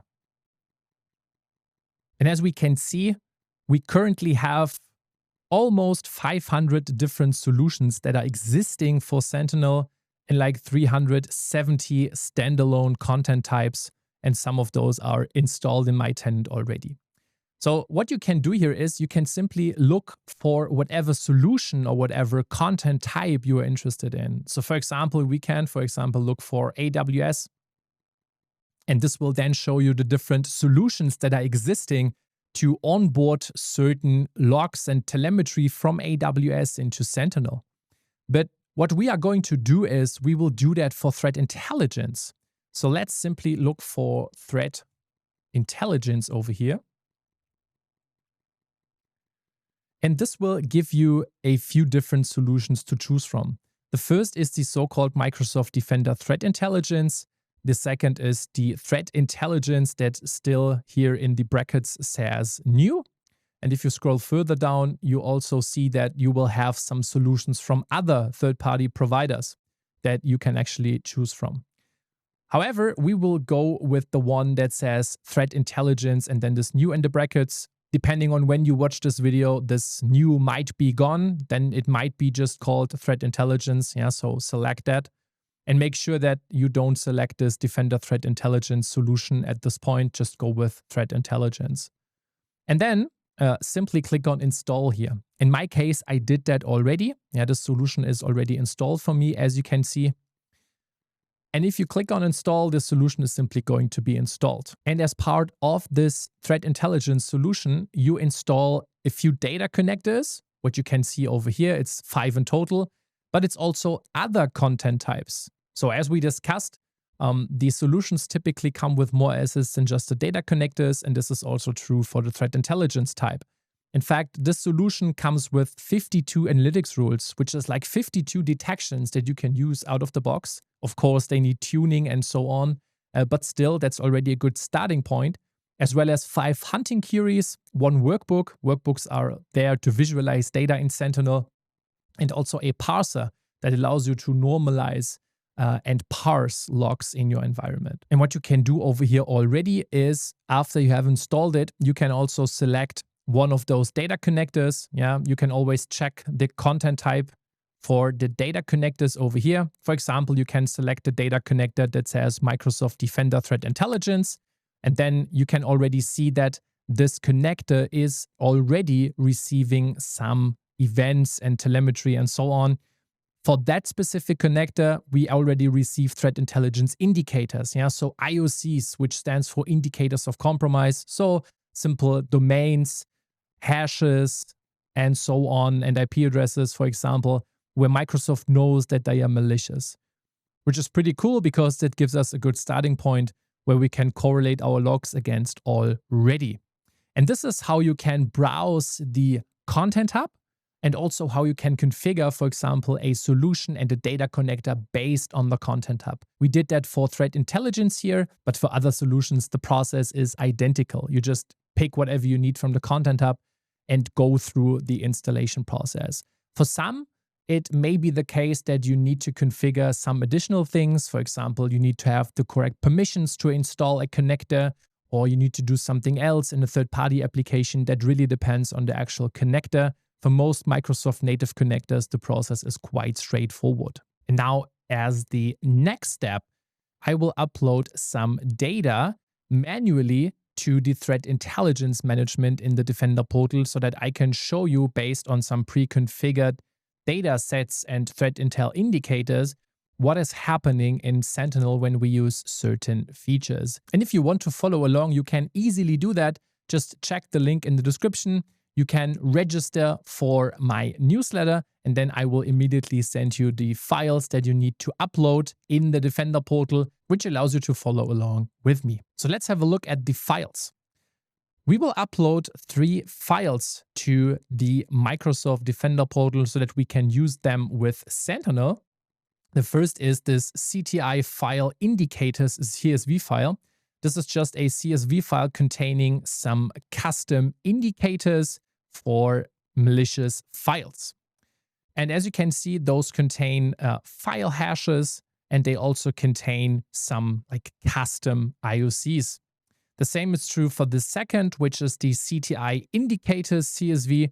This is basically a mix of certain IOCs that we just upload to the Defender portal. And lastly, the sticks objects. This is just a different format, but still some IOCs that we upload. And we will inspect them in more detail after we uploaded them to the Defender portal. And to upload the custom cyber threat intelligence information, simply head over to Threat Intelligence and select Intel Management. From here, you see all those Microsoft identified IOCs. Yeah, so for example, IP addresses that are considered malicious by Microsoft. And to import the ones that we just talked about, simply select this import button and say import using a file. And then you select the file format, which is going to be CSV, the indicator type, which can be file indicators or all other indicator types. And then we also have to give it a source. This is going to be a name. We can simply say, for example, custom upload. And then we simply upload the file here. You should also get this green check mark after you selected the correct file. And then for the invalid indicators, you shouldn't have any, but you can still decide whether you want to continue by ignoring invalid indicators or cancel the import. I would always recommend to cancel the import because this way you know whether something went wrong or not. So just click on import here. We see that the file import to Sentinel has started. We can also click on go to manage imports. What this will show you is the status. And you can also see here that the custom upload was like fully imported and we in total imported 12 new indicators. That is great. So let's continue with our second one. Just click on Intel Management again. And then again, select import using a file. Again, we leave it to CSV and file indicators and say custom upload. We select our file again, which is the CTI indicators this time, and select cancel import if something goes wrong. And then we click import again. We can again check the progress by clicking on go to manage imports. And then after some time, we can also see that the second CSV is successfully imported. So we now have 40 additional IOCs here. Let's continue with the last file. So we go again to the Intel Management and again select import, import using a file. And for the file format, we then switch it to JSON and select our source, which again is custom upload. And we select the file. This time it's the CDI sticks objects.json. And we again go with the cancel import option and select import. And then we inspect it on manage imports again. And this one is fully imported as well. So all three imports have landed successfully. And for the next features, we will always reference those indicators because whenever I demo something, this means we work on the same data set, which is great. What we will do first, however, is we will inspect those data sets. We can do that by simply hopping over to the Intel Management again. And then for the source, we can simply look for the custom uploads. And what you can see here is that our IOCs that were a custom upload are already existing. For me, they are already mixed between some IOCs that just hit our Defender environment from Defender Threat Intelligence. But under this column that's called source, you see the custom upload. And this is the source that we specified when we uploaded those IOCs. And what you can see is that we have various IOCs types over here. So we have some URLs that are malicious, some domain names that are malicious, some IP addresses, and so on. And when you click on one of those, for example, which is the IOC with regards to a malicious domain, you also see that with regards to a malicious URL, you can first of all see the malicious URL itself. It comes with a confidence score, a sticks ID, and so on. All the various metadata that is interesting for threat intelligence. And it also has a tag. This basically just is a tag that I give to it, which simply says course minus CDI, so course minus cyber threat intelligence, to just indicate, okay, this is a part, this is a tag that belongs to a course and is not from like Defender Threat Intelligence, but we can also easily distinguish, as I mentioned, with the value in this source column over here. And that's how you can upload your custom cyber threat intelligence into the Defender and Sentinel Intel management solution in the security portal. Next, let's talk about one of the most crucial features in Sentinel and also any SIEM solution basically. And this is how detection works and how it's configured. In Sentinel, the way you configure detections is by using a feature that is called analytics rules. And analytics rules come in different types. In Sentinel, we have to distinguish between what's called a scheduled rule, an NRT rule, which stands for near real-time detection rule, an anomaly rule, and summary rules. And for the next few minutes, we will focus on the first two only because the other two are a bit more exotic and somewhat of an edge case. So let's start with the scheduled rules first. A scheduled rule in Sentinel is an analytics rule that runs based on a certain time frame. That's also why it's called scheduled. And so this is really straightforward, actually. You just define a query, and this then runs against your logs every, for example, 5 minutes or every hour or every 24 hours. And the other rule type is the NRT rule, so the near real-time rules. And those are scheduled as well. But they have a different name and also a different purpose because they run close to real time every minute, roughly every minute. Sometimes it's a few seconds, but latest after a minute, the near real time rules run. And again, the core focus for them is to give you detections that are close to real time. And it's never like immediate real time because of various delays that you have in every network and every IT and infrastructure setup. It's never actual real time. Like the very second that an incident occurs, you won't get an alert. That's not the case. But the NRT rules really give you like an alert, as I mentioned, every like 30 seconds up to a minute after something has occurred. So how do those analytic rules actually work in the background? This is actually straightforward as well. So let's have a look at those. The way this works is you in a SOC have some people that work with a focus on detection engineering, which means their focus is to develop analytic rules that are pretty good for your SOC because they give you some real alerts and incidents that you can work with, and hopefully a low rate of false positive and false negatives as well. So you develop those analytics rules. This is based on a KQL query. We haven't talked about KQL in detail yet. KQL is Microsoft's proprietary query language, and it stands for Custo Query Language. It's also somewhat similar to SQL if you have worked with that in the past. It's really just an easy query language that we can use. So your detection engineers basically take those KQL queries and they integrate it into the analytics rule wizard, so to say. And what happens is those queries are then executed against your tables that reside in Sentinel and therefore also Azure Log Analytics. And then if there is a hit, so basically if the queries return a result, this results in an alert that is being created in Sentinel and therefore later on also incidents that are being created as well in your incident queue and so on. And this is basically how it works. You just have the logs existing in Log Analytics, and then you define those KQL queries that run against your existing logs. And if you have a match, there is an alert and potentially an incident being created afterwards as well. So let's have a look at on how to configure those analytic rules. To do that, we head over to the security portal again. And here you just click on this Sentinel dropdown, and then under configuration, we select analytics. Now this will give you this overview that basically shows you that you can configure your rules over here. And on this dashboard, what you see is a few things. First, we have the active rules, the rule templates, and the anomalies. In the active rules, you would see the rules that are active in your environment. Now, as you can see in my environment, I don't have any active rules at the moment. We can also see the rule templates.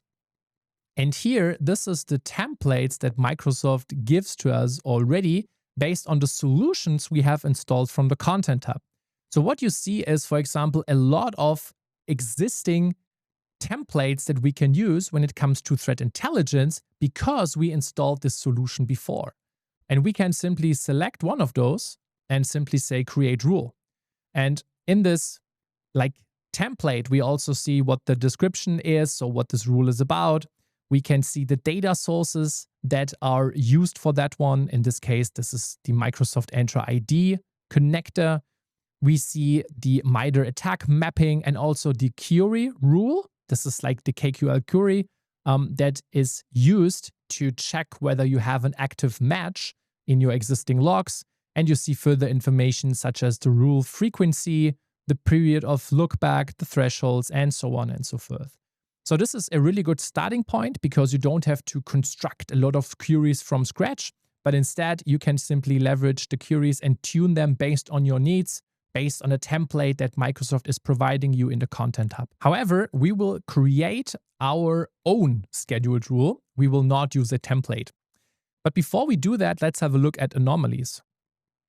Anomalies are the third rule type that I mentioned.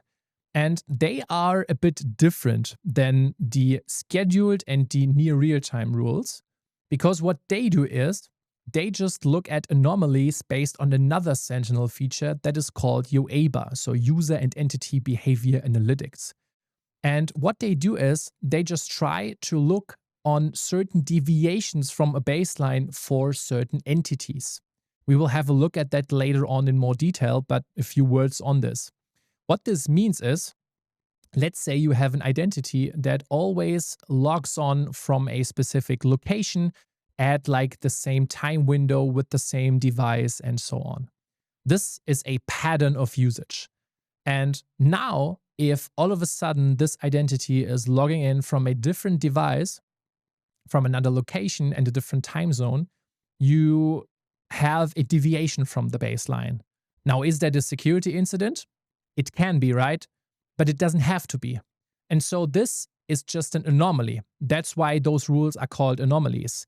They are there to detect deviations from a baseline. And a lot of anomalies are not an incident. They are just deviations from a baseline that can be fully valid and have no malicious intent, right? And so take them with a grain of salt, basically. What is very good is to look at certain anomalies that occur together, because this can give you a picture of, okay, something is going wrong. But I just want to make it very clear that anomalies can lead to a lot of false positives in reality, because all they do is they just detect a deviation from a baseline, and this deviation can be malicious or it can be fully valid and not malicious at all. Let's have a look at the analytics rules first. So what we do here is we are going to create our first analytics rule. And to do that, simply hit create and select scheduled query rule. This will give you this query wizard over here. And what we are going to do is we will simply call our rule demo. For the description, we can leave that empty. And then for the severity, we can leave it to medium. And for MITRE attack, we can select specific techniques and sub-techniques. But at this point, we leave this empty as well. You will later on see why. And we select next. This is where we have to provide our rule logic, so the actual KQL query. Now, we will talk about KQL in more detail later on, but I will walk you through the query now already so that you get the basics of what is happening over here. And to do that, you can simply copy over the code from the file and simply paste it into the browser. So let's have a look on what we actually do in this query, because it's actually quite straightforward, even if you haven't worked with KQL. The first 25 lines here are just comments that basically explain what we are going to do here. And this one is the important one, because this rule is actually a rule that's going to fire after we upload another file to Sentinel. And what we are looking for is we are looking for new IOCs that are uploaded with a high confidence. Now, this is typically not a rule that you would put into a productive Sentinel environment, because new IOCs are uploaded all the time, especially if you install the Defender Threat Intelligence solution or subscribe to third-party feeds. But the point here is not to give you a query that you should use absolutely 100% in your productive environment. But instead, the point here is to show you how to configure a scheduled query. So we will use one that is absolutely going to fire because we will trigger it. Now, the rule logic itself is defined over here. And what we do is we just constructed this very easy KQL query. And the way this works in KQL always is we start with the table name. And this is going to be threat intel indicators, because this table exists because we ingest threat intelligence related information. You can also always check that in Sentinel by just clicking on tables over here. And this will show you the tables that exist in your Sentinel environment. We can, for example, look for the threat intel indicators table. And this will also show you all tables that start with threat intel. But the indicators table is what we will query with our scheduled analytics rule. So therefore, you can simply make sure that this is in fact the correct table. So we query the table by simply saying, okay, that's the table we want to use. And then we have this pipe operator here that's super crucial in KQL, because with that, we basically just separate our commands. And without going through the entire query in detail, because again, we will do this later on in more detail for KQL itself, what we actually do here is we just go ahead and with this where statements, like we do it in SQL as well, we filter our table for specific attributes. So for example, we can say that we want to check the threat intel indicators for all indicators that are, for example, not deleted, because we say, okay, is deleted equals false. For all indicators that are active, that are not revoked, where the last update method is not a log republisher, where the time generated is in the last 5 minutes, and so on and so forth, right? This is what we are using here. We use this where statement to filter the existing table based on certain attributes. And then further down the query, we just do a bit of aggregation here and we manipulate the way the query results are displayed to us. But again, this is something we can discuss later. The important part here at this point is that you understand that we have to select a table that contains the data sources that we want to work with, which in our case is the threat intel indicators, as well as the ability to filter the table based on certain attributes. And again, what we are detecting here is newly uploaded high confidence threat indicators, so new IOCs that appear in the Defender portal. So let's hop back to the wizard. And here we can define further information with regards to the alert enhancement, for example, entity mapping, custom details, and so on. At this point, we won't do it. However, we will manipulate the scheduling of the query, because here, as we see, we can decide between minutes and days. And you can, for example, also set this to 1 minute. And as you see, this won't work because the minimum scheduled time is like 5 minutes. And then we can also define the lookup. I always recommend, because of ingestion delay, to not set this to the same value. Yeah, so for example, this would be a bad configuration because due to delay, it may actually be the case that you miss some events that should be part of the query. So always increase this lookup window a bit. And then we want to start it running automatically. And we want to create an alert threshold whenever this is greater than 0. So basically whenever we have a match. There's way more optimization we can do here at this point, but we won't go to this in detail now because we are just configuring our first rule and therefore we don't need to discuss optimizations. So let's click next. And as well here next for the automated response. We won't define an automation at this point, so we simply hit review and create, and afterwards we can simply hit save.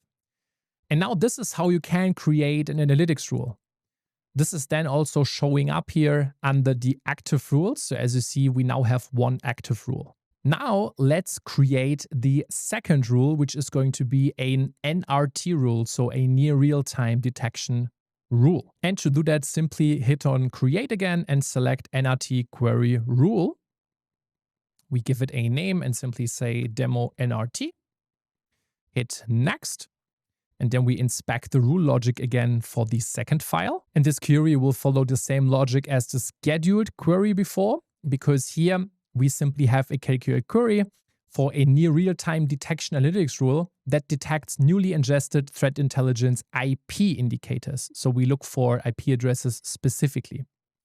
And the query is even easier than before, because here we again select the same table, which is the threat intel indicators. And we again do this aggregation with summarize, and we manipulate the output a bit here.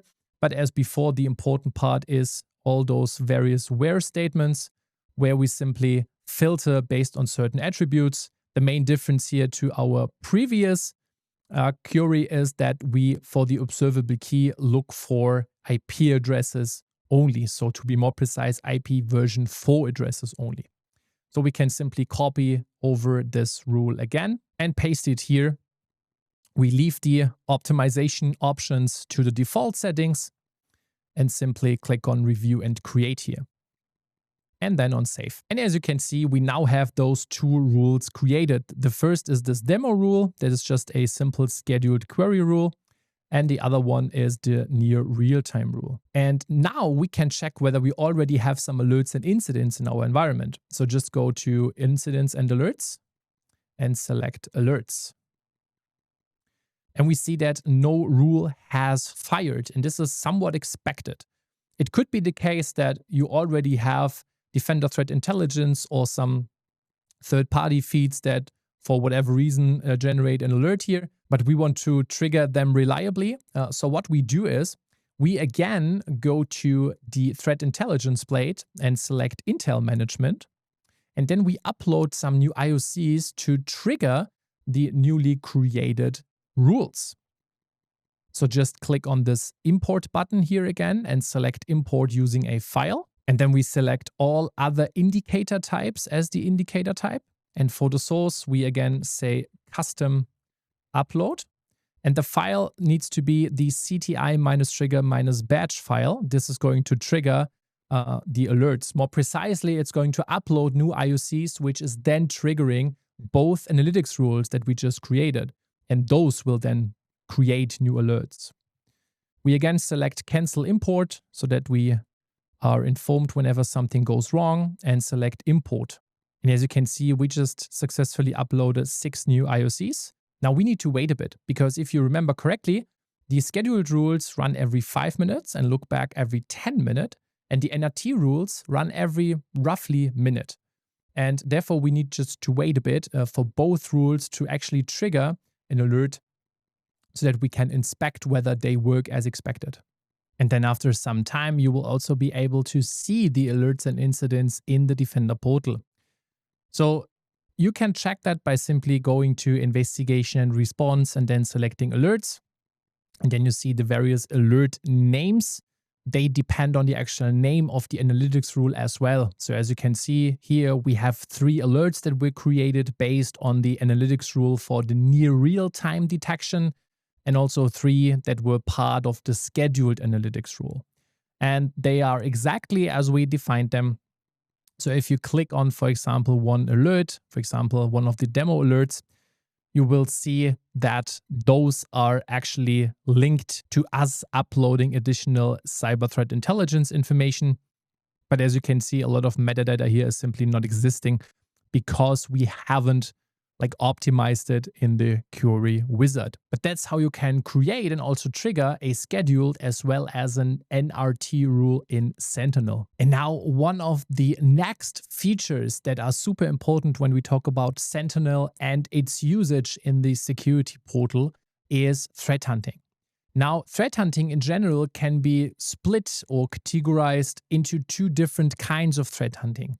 First, we have the so-called intelligence-based threat hunting, and this is mainly you as a threat hunter going ahead and looking for specific IOCs or artifacts in your logs.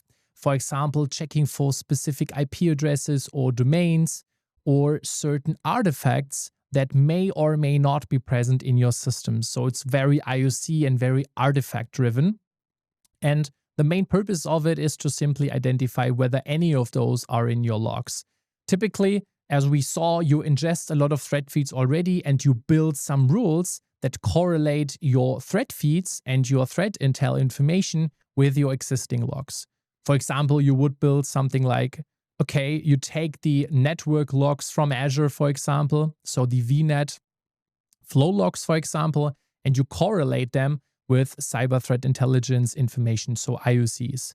And just with the simple rule alone, you already have this matching. But still, there may be some IOCs that are not part of your thread feeds because they are like super new, or because they simply weren't included in the thread feed, but you maybe saw in a thread report somewhere, okay, those IOCs may be important for us.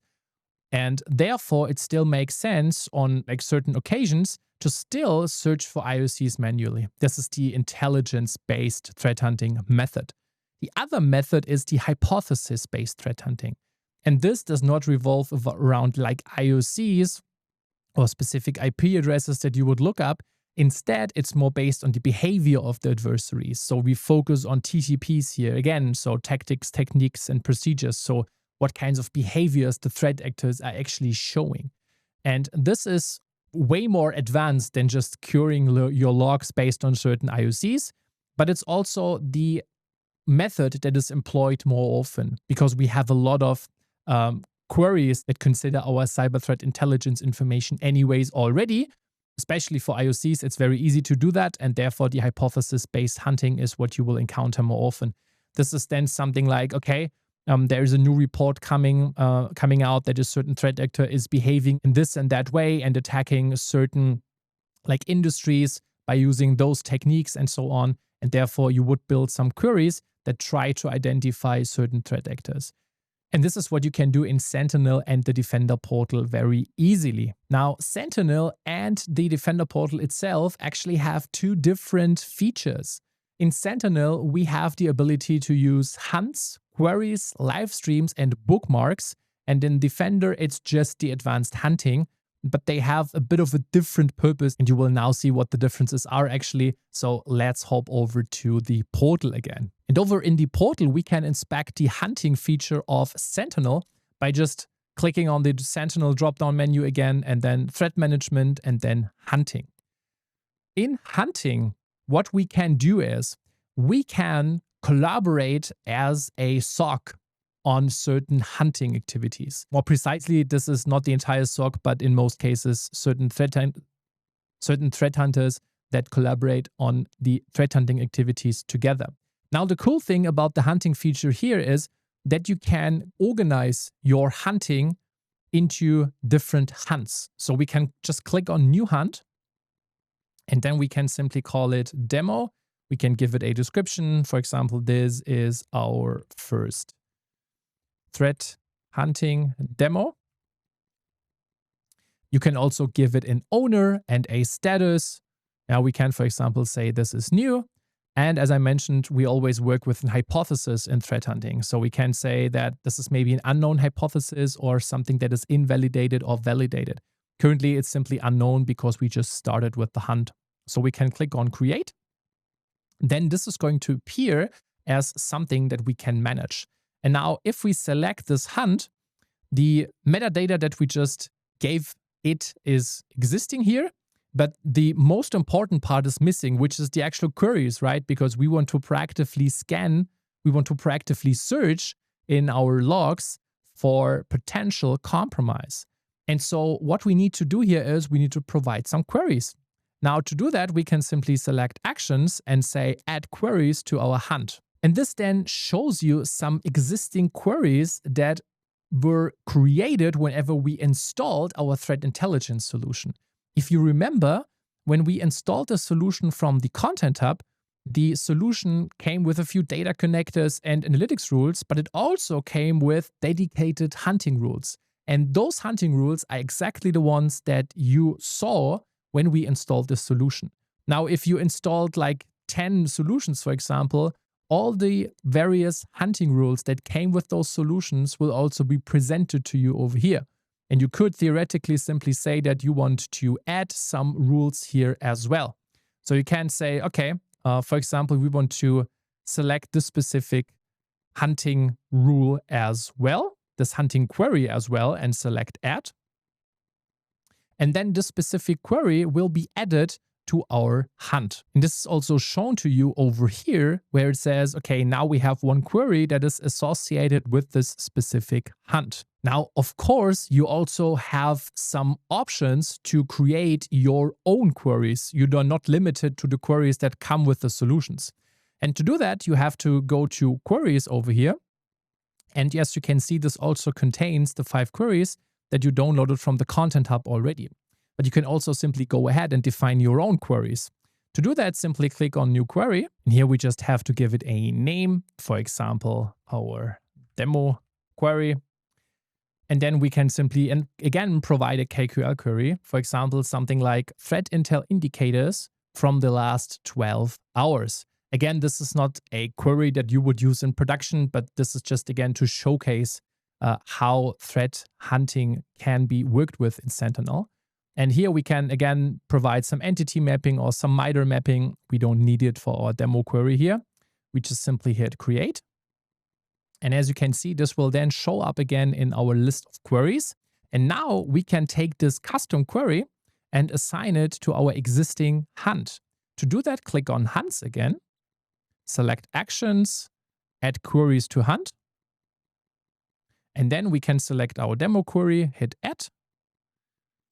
And then this will also appear here under queries. And so that's how you can assign queries to a hunt. Now, what makes this pretty great is that you can collaborate with other threat hunters in your team on the very same hunt, because you can simply, like we did, create this hunt, and then everyone can contribute his or her own queries to this existing hunt, which is super great because this allows you to really consider all the various queries from the entire team. But now the important question is, okay, now we have a hunt and now we have some queries, but where can we actually see the results? This is straightforward again. You simply select your hunt, and then you select a query, and then you can see what the query actually does, and you can click on View Results, for example. This will actually forward you to the advanced hunting in the Defender portal. As you can see, this is a feature that's available under Investigation and Response and Advanced Hunting. It's not a feature of Sentinel, so you actually get forwarded into the Advanced Hunting. And if you then execute this query over here, you see this is the exact query that we just defined. You also, after some time, get some results, which means the Advanced Hunting will show you all the threat intel indicators that have been generated in the last 12 hours. In my case, this is like 15,000, so the query took a bit longer. So we can simply hop back into our hunting again in Sentinel by just clicking on hunting here, because there is a different way to do that. You can also select your hunt, and instead of running a single query, you can simply run all queries, which is also the more common way, because that's why we do this, right? That's why we create a hunt and put multiple queries under it. To do that, simply select the queries and click the play button. And this will then run all queries that you have selected from your hunt at the same time and give you the results. And then after some time, you see that we actually have some results. You can see that over here. The demo query that we earlier also executed in the advanced hunting in the Defender portal resulted in 15K results. So the exact same result that we saw before. However, this default query that we just imported from the Content Hub resulted in 0 results. Now, this is pretty cool because it allows us to execute all those queries. So imagine a world where we have like a hunt and 15 queries are associated to it based on what all threat hunters in your team contributed to the hunt. So let's imagine we wanted to prove an hypothesis, right? We wanted to just prove that some IOCs exist in our tenant with this specific hunt. Now, what we need to do then is we need to open an incident, right? Because we actually have a validated hypothesis, right? And so what we can do is we can simply go to our hunt again. And from here, select our demo hunt, click on actions and say create incident. And so we just call it demo incident from threat hunting and say this is our first incident. And we hit next for the bookmarks, next review and create, and again on create. And we see that, okay, we just created an incident that is called a demo incident from threat hunting based on our hunting over here. So all in all, the hunting feature in Sentinel is pretty cool because it allows you to structure your threat hunting based on defining a hunt, assigning queries to it, and allowing your entire team to collaborate on a hunt. And then based on whether you have proven the hypothesis to be true or false, you can create an incident that you can inspect like we saw, or you can simply say, for example, that my hypothesis is not unknown anymore, but it's invalidated or validated and so on. And this is the hunting feature in Sentinel. What you can also use is the advanced hunting feature in the Defender portal itself. And as we saw, depending on what you click in the hunting feature in Sentinel, you also get redirected to it. So you can do that by simply clicking on Advanced Hunting. This is under Investigation and Response and then Hunting over here. And if you do that, you have access to a GUI that looks a bit different. So on the left side, we see the various tables that are part of our Sentinel and our Defender XDR environment. So we see various tables that originate from various Defender services, but we also, if we scroll a bit further down, see the tables that are ingested into Sentinel and come as part of Sentinel. For example, the Threat Intel Indicators table that we already used a lot. Basically, this overview that you see here is quite identical to what you are used to when you have worked with Azure Log Analytics in the past. The idea is, as we discussed with KQL, that you always select a table, for example, the Threat Intel Indicators table, and then that you execute a query like we saw here. This is how you can do it in the advanced hunting feature. Now, the thing is, and I think you see that also by just looking at the GUI already, it's not as structured at the moment as the Sentinel-related hunting features. They both work on the same logs, to be very precise. They both work by you defining a KQL query and then executing the query against log analytics. That's what happens in both environments in the background. It's just that the graphical user interface and the way of working is a bit different between the advanced hunting feature in Defender and the hunting feature in Sentinel that we previously discussed. But from a technology perspective, they work exactly the same way. It's just KQL queries that are executed against your log analytics workspace. I can imagine that at some point in the future, Microsoft is going to merge those two environments because it simply doesn't make sense to have two spots in one portal that both talk about threat hunting, but for the moment, they are still separated. And this is how hunting can be executed in Sentinel and also the Defender portal. Next, we need to talk about the MITRE attack framework. This is not a framework that is originated or developed by Microsoft, but instead the MITRE attack framework is a framework that's coming from an independent organization that is called MITRE. And in the cybersecurity area, this framework is super crucial because what it does is it explains across the entire kill chain, so to say, how adversaries behave, what tools they are using, and what adversary groups even exist out there, and so on. So the main purpose of the attack framework is to match behavior to certain threat actors. And the way the MITRE attack framework does this is quite comparable to what is commonly referred to as the TTPs in cyber threat intelligence, so the tactics, techniques, and procedures that adversaries are using to achieve their goals. Now, the MITRE attack framework does this a bit differently in terms of the naming, but the logic is exactly the same.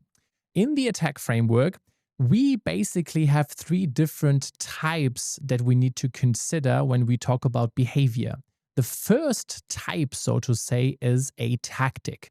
And a tactic is exactly the same as it is in the TTPs in cyber threat intelligence, because a tactic describes the very highest level. It basically describes the why an adversary is doing something.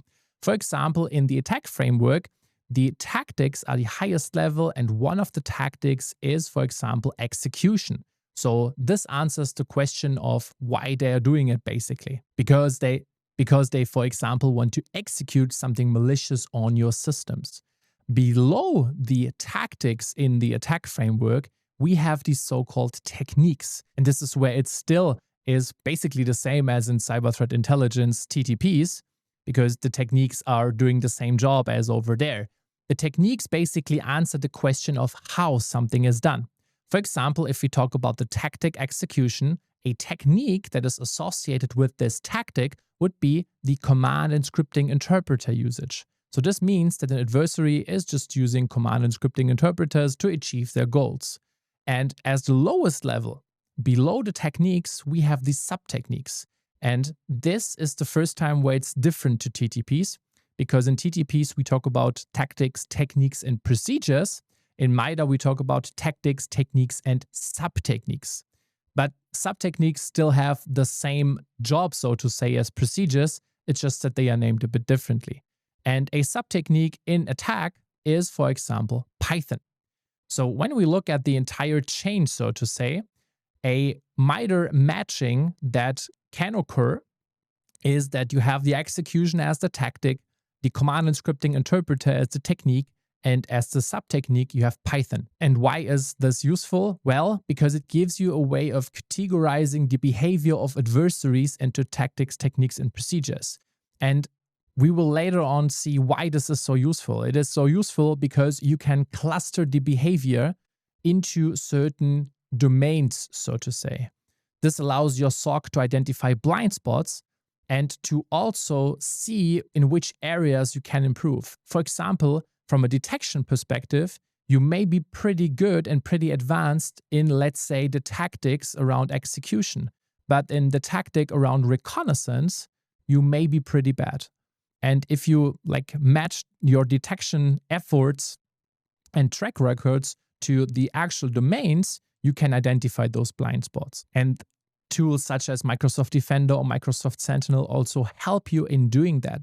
Because what they allow you to do is they allow you to match your detections and alerts with the MITRE attack framework, which makes it even more transparent.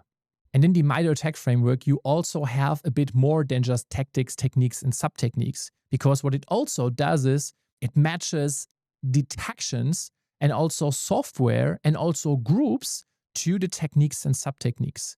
So the groups, for example, are a description by MITRE that tells you that this is a specific threat actor. And they match this threat actor to, for example, software that the threat actor is using. For example, common penetration testing frameworks or tools like Mimikatz and so on. And then this software is again mapped back to the techniques, and sub-techniques.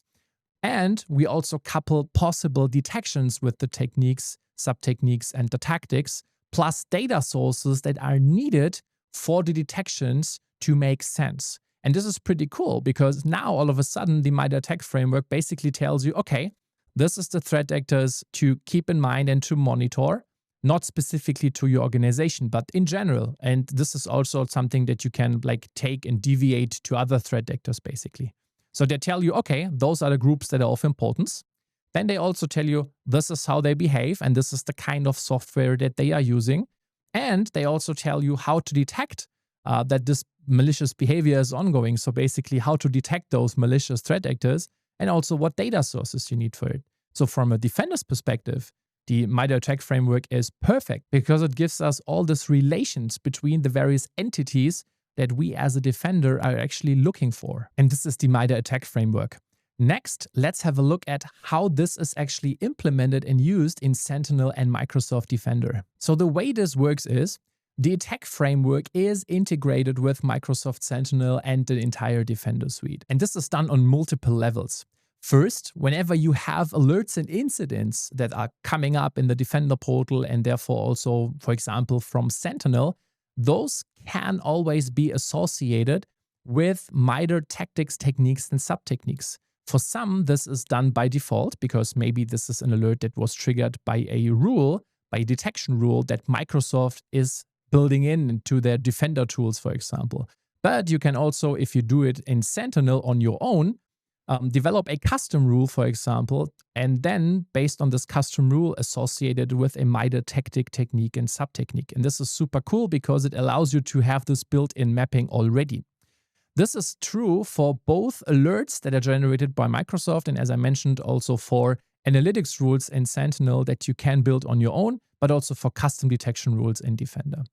And you can also use this when you apply the advanced hunting in both Sentinel and Defender XDR, because in the advanced hunting, you can also categorize the queries you are using, plus the incidents that you generate based on your hunting efforts and associated with MITRE tactics, techniques, and sub-techniques. And we do all of this to just allow us to perform a threat-informed defense.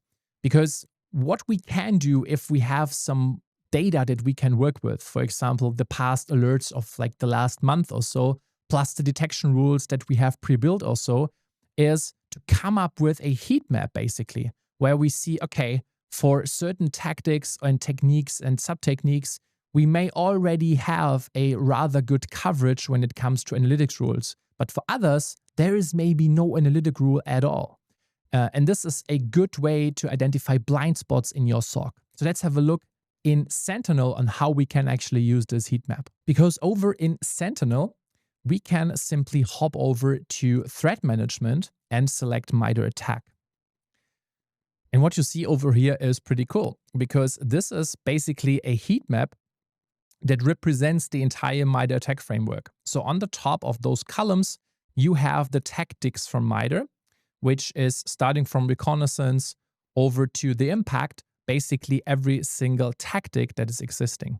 And below that, we have every single technique from the MITRE ATT&CK framework. And now what you can do is, you can basically evaluate your coverage level when it comes to your analytics rules based on the specific tactics and techniques from MITRE. So for example, for the tactic that is called initial access, we actually have 3 analytics rules that are there to discover whether we have an exploit going on a publicly facing application. So we actually have 3 detections that try to detect something like that. And we can also inspect the rules that are covering this. For example, in this case, it's 3 active anomaly query rules. Yeah, so no scheduled or NRT rules, but real anomaly query rules. And if we click on view, we can also inspect those. Yeah, we see that this is actually the 3 rules where we cover the specific technique. And we also see that those are matched to the correct tactic and technique. So for example, if I select the first one, which is the anomaly rule to detect that anomalous Azure operations are currently ongoing, we can see that the mapping for MITRE is covered here. So the tactic initial access, as well as the technique, which is called exploit public facing application, is associated with the specific anomaly rule. And now if we go back to the heat map, we can see the coverage for all the other tactics and techniques as well. We can also check for active rule types. So for example, we can say, okay, we are only interested in active scheduled query rules. And in my tenant, we actually have 0 for that, if I'm not fully mistaken. Yeah. We can also expand this view over here to make it a bit more easy to scroll around. But as you see, we don't have anything configured here. And if we enable all of this again, you can simply see, again, as I mentioned, the coverage. This is pretty cool because, as you can see, this allows us to identify blind spots. Of course, this does not tell you how good the quality of your rules actually is. So it may be the case that even if we have good coverage in terms of raw numbers, for example, over here we have the tactic credential access and the technique brute force. It may be that those 5 rules associated with the technique brute force are really bad. Still, it gives us a good impression on at least the coverage when it comes to the raw numbers and whether we have any rules for specific techniques and sub-techniques and tactics at all, right? Again, quality is something that it really doesn't tell you, so you need to be careful with that. But when it comes to the pure coverage level, I think this is a pretty cool service, especially if you work a lot with the MITRE ATT&CK framework. Next, let's have a look at another super crucial topic in Sentinel, and this is everything about automation. As we discussed earlier, Sentinel is not just a SIEM, it's also a SOAR tool. So it can, as the name suggests in SOAR, do orchestration, automation, and response. Now, to do that, we couple Sentinel with another Azure service that is called Azure Logic Apps. But before we talk about how to do that from a technical perspective, let's just spend a few seconds to talk about what we want to achieve with automation. Because there's a misconception that happens a lot in cybersecurity and also therefore in a SOC, and that is what automation is even supposed to do, right? And the best definition that I can give is automation in a SOC is best when we mimic the steps that a human analyst would take when responding to incidents or doing triage. What is bad automation, for example, is if you just blindly isolate devices because you get an alert from Microsoft Defender for Endpoint, for example, or if you just disable credentials or disable a user, or if you change firewall rules just blindly with automation because you have an alert that does something. Instead, what we want to do is we want to basically build a playbook, a process on how humans should resolve an incident, and then try to see whether we can at least semi or fully automate it with SOAR capabilities. And this is where automation becomes really powerful, because now all of a sudden we don't do random stuff like isolating hosts because an alert popped up. No, instead we actually shift responsibility away from the humans so that they have time to work on the more sophisticated and complex incidents. And now, because the SOAR tool, because Sentinel in this case, is taking a lot of load away from the actual analysts in the SOC. So what can we do from a SOAR perspective? Well, we can do things such as disabling an identity, for example, in Active Directory. Not deleting it, but disabling it so that we have contained the compromised identity and can dive deeper on incident response activities, basically. We can also do things such as isolating machines, for example, laptops or servers. Or we can, for example, block communication from one host to another, because maybe we want to simply block an IP address, for example. We can also do things such as revoking sessions in, for example, databases or applications and so on. So a SOAR can be quite powerful. However, we can also use it to help us in our initial triage by just doing a lot of the manual work that is commonly required. And in Sentinel, the interesting stuff is that it comes with two different types of automations that fall under the SOAR umbrella, so to say, that we can use. Two different features. The first is the so-called automation rules, and the second one is the playbooks. The automation rules are not really there to do actual incident response, but instead they make the triage easier and remove some manual steps that your analysts have to do. For example, with an automation rule, you can assign an owner to an incident automatically. You can also set the severity of an incident automatically, or you can trigger a playbook.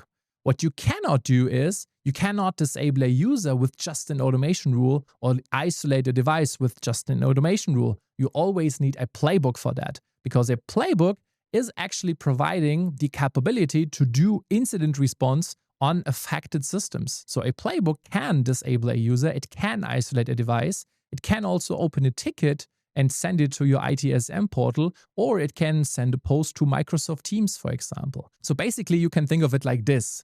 Automation rules help you to automatically organize your incidents, but playbooks are running the actual incident response and the actual security orchestration, automation, and response. And also, automation rules can trigger playbooks, and they have to for whenever you actually need technical response on an affected system. So let's have a look at some examples for automation rules. They basically work whenever an incident is created in Sentinel as a trigger. So what we do is we, as we discussed previously, have to define our analytics rules. And whenever they trigger an alert or incident, we can, based on this, automatically trigger an automation rule. So we can, for example, say, whenever a new incident is created, we automatically assign it to the entire Tier 1 SOC analyst team so that they can perform the initial triage. This is one manual step that we just removed. And yes, it's just one click, but still you get the idea. We can do this for a lot of other attributes that we set as part of the initial triage. Another example is, if the severity of the incident or the alert equals high, we can, for example, immediately assign it to the owner or the team of the Tier 2 analysts, because it's a high severity incident, right? That, of course, depends on how your SOC is working, but you get the idea. Another example would be if you have an incident or an alert in Sentinel based on an analytic rule that invokes or involves specific software or specific attack patterns that you can easily automate. For example, if you have malware on a system that equals Mimikatz, that's supposed to steal credentials from the affected host, then you can use the automation rule to immediately trigger a playbook, which allows you to, for example, isolate the host and contain it, or do other actions as part of your forensics workflow and so on. And this is why automation rules are so cool, because you can use it to make the triage a bit faster and remove those manual actions, but you can also use it for more sophisticated actions by triggering playbooks. And with playbooks, again, you can be way more sophisticated and way more advanced. You can trigger playbooks based on, for example, an incident. You can do that automatically whenever an incident is created, so a certain incident type. You can do it based on alerts, but you can also do it based on an automation rule or even fully manually. For example, you can say that you don't want a playbook to be triggered for certain playbook types, because maybe they isolate a host that is critical or something. And this is something where you say, okay, I still want human oversight over it. Then you can still always manually trigger those automations. That's also fully possible if you still want to have the full control. And with playbooks, as we discussed, you can do all of the SOAR functionality that you want because they are built on Azure Logic Apps.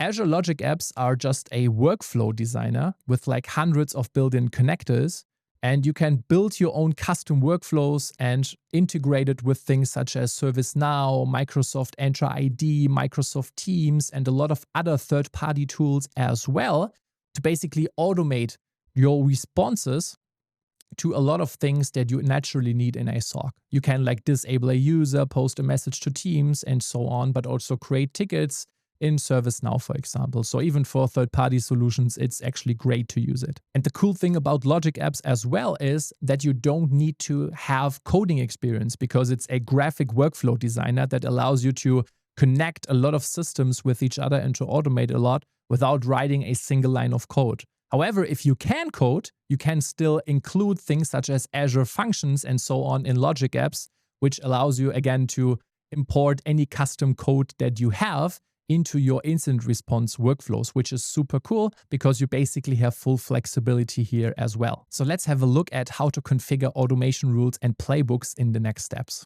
And to do this, we just head over to the Defender portal again and click on the Sentinel blade and then select automation. And here we have the ability to select automation rules. Now, as you currently see in my tenant, I have not configured any automation rules, but we can easily do that. Just click on Create here and select Automation Rule. And then we have to differentiate between enhanced rules and standard rules here. And the core difference is that enhanced rules are applicable to your entire tenant and to all Sentinel workspaces that reside in the tenant, while a standard rule is only applicable to one specific workspace. So in my case, I have several Sentinel workspaces here in the tenant, 2 or 3. That means if I now configure an enhanced rule, this applies to all Sentinel workspaces. If I just select the standard rule, it is only applicable to one workspace, and I can select that here. So let's go with the enhanced rule instead and simply call it demo. And for a trigger, you can simply say whenever an alert is created. Then we have to provide the Sentinel scope.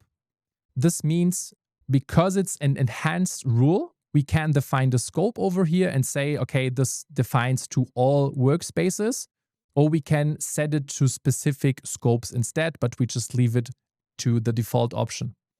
And then we can define certain conditions. So we can, for example, say that a specific property needs to be fulfilled. For example, we could say, okay, we only want to trigger it based on the alert title, and we want it to only trigger it whenever the alert title contains the value demo. This means whenever an alert is triggered that contains the string that is called demo, then this automation rule would be executed. As an action, we could either run a generated playbook, and this is the automation rule triggering the playbook to do some instant response capabilities, for example, isolating a machine. However, we can also simply say that we want to update the alert. And this is then the organization stuff that we discussed. For example, we can say, okay, we want to change the status to new. We also want to assign it to a specific user, but I'll leave that one empty. But we also change the classification to, for example, to either false positive, true positive, or informational. This can be useful if you know that for a lot of analytic rules that you have false positives. However, then it may make sense to question why this analytic rule is constructed like it is. Because if you know by automation that this one is generating false positives, then this rule probably doesn't make a lot of sense. You can also go with an expiration and simply say, for example, okay, this one expires in a day because you want your SOC to like work for it faster than like 24 hours. Honestly, this is a bit of an edge case here. But what I would recommend is definitely to change the status and to assign it to a user group. We can then click on Create. And as you can see, this is now created and active, and therefore it will run whenever an alert is triggered that contains the string demo as part of its title. But as you see, the automation rules are not that sophisticated because the main job of them is actually triggering playbooks, which is what the SOAR is really all about. It's about doing incident response in a semi or fully automated fashion for some alert types at least. Next, we will now configure a playbook together with its associated Azure Logic app. What we will do is we will configure a very easy playbook that allows us to simply add a comment to our Sentinel incidents whenever we trigger it manually, because I think that's a very easy way of showcasing how to set up a playbook without configuring it with like external party solutions and so on. So let's have a look at how this actually works. In the Defender portal, you can simply again hop over to Sentinel and select automation. And then if you click on playbooks, you see that currently we don't have any playbooks configured in our tenant. Now for playbooks, you actually have multiple options on how to do that. You can click on create and then say that you want to, if you hover over Logic app playbook, either create a playbook with an incident trigger or with an alert trigger or with an entity trigger. That, as the name suggests, means that the playbooks are triggered based on certain parameters of an incident, an alert, or an entity. Now you can also set up a blank playbook. This will simply give you the ability to start developing your playbook from a fresh sheet of paper, so to say. Nowadays, you can also go ahead and select generated playbooks over here. And this simply allows you to define in natural language what you want to accomplish, and then the Microsoft included AI is then proposing you a playbook that you can test and iterate on, and then after some time it could work. However, you also have a third option, and this is the option we are going to take because we can simply make sure that for your first playbook, everything is working as expected because we simply deploy the playbook as code to the Azure portal. In the backend and technology-wise, this is exactly the same as we could do via here, but it's a bit more straightforward if we already have a template. And what you can do is you can take the JSON file that is included in your files and simply hop over to the Azure portal and deploy it via there. Before we do that, however, let's inspect the playbook briefly so that you know what's going on. The playbook is just a JSON file that is roughly 150 lines long. It's really not that complex. And what it does is it defines an Azure Logic app that is called Detection Context Enrichment. And what we do is we simply add a comment to an existing Sentinel incident whenever we trigger the playbook. And this is just a basic ARM template, so it's based on JSON. And what happens if we go further down is in this resources section, we simply define a few resources. The first is a connection between Sentinel as well as the Azure Logic app.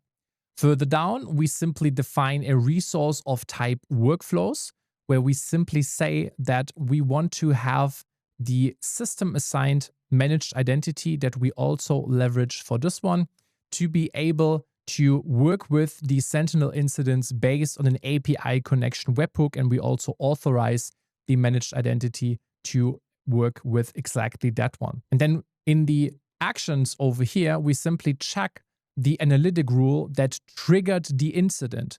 Because as part of the comment, what we are going to do is we are going to explain why the incident was created. So what analytic rule actually triggered the incident and how the analytics rule itself is configured. This is also what we do as another action here. We simply get the analytics rule, and we again do this with authorization by the managed identity.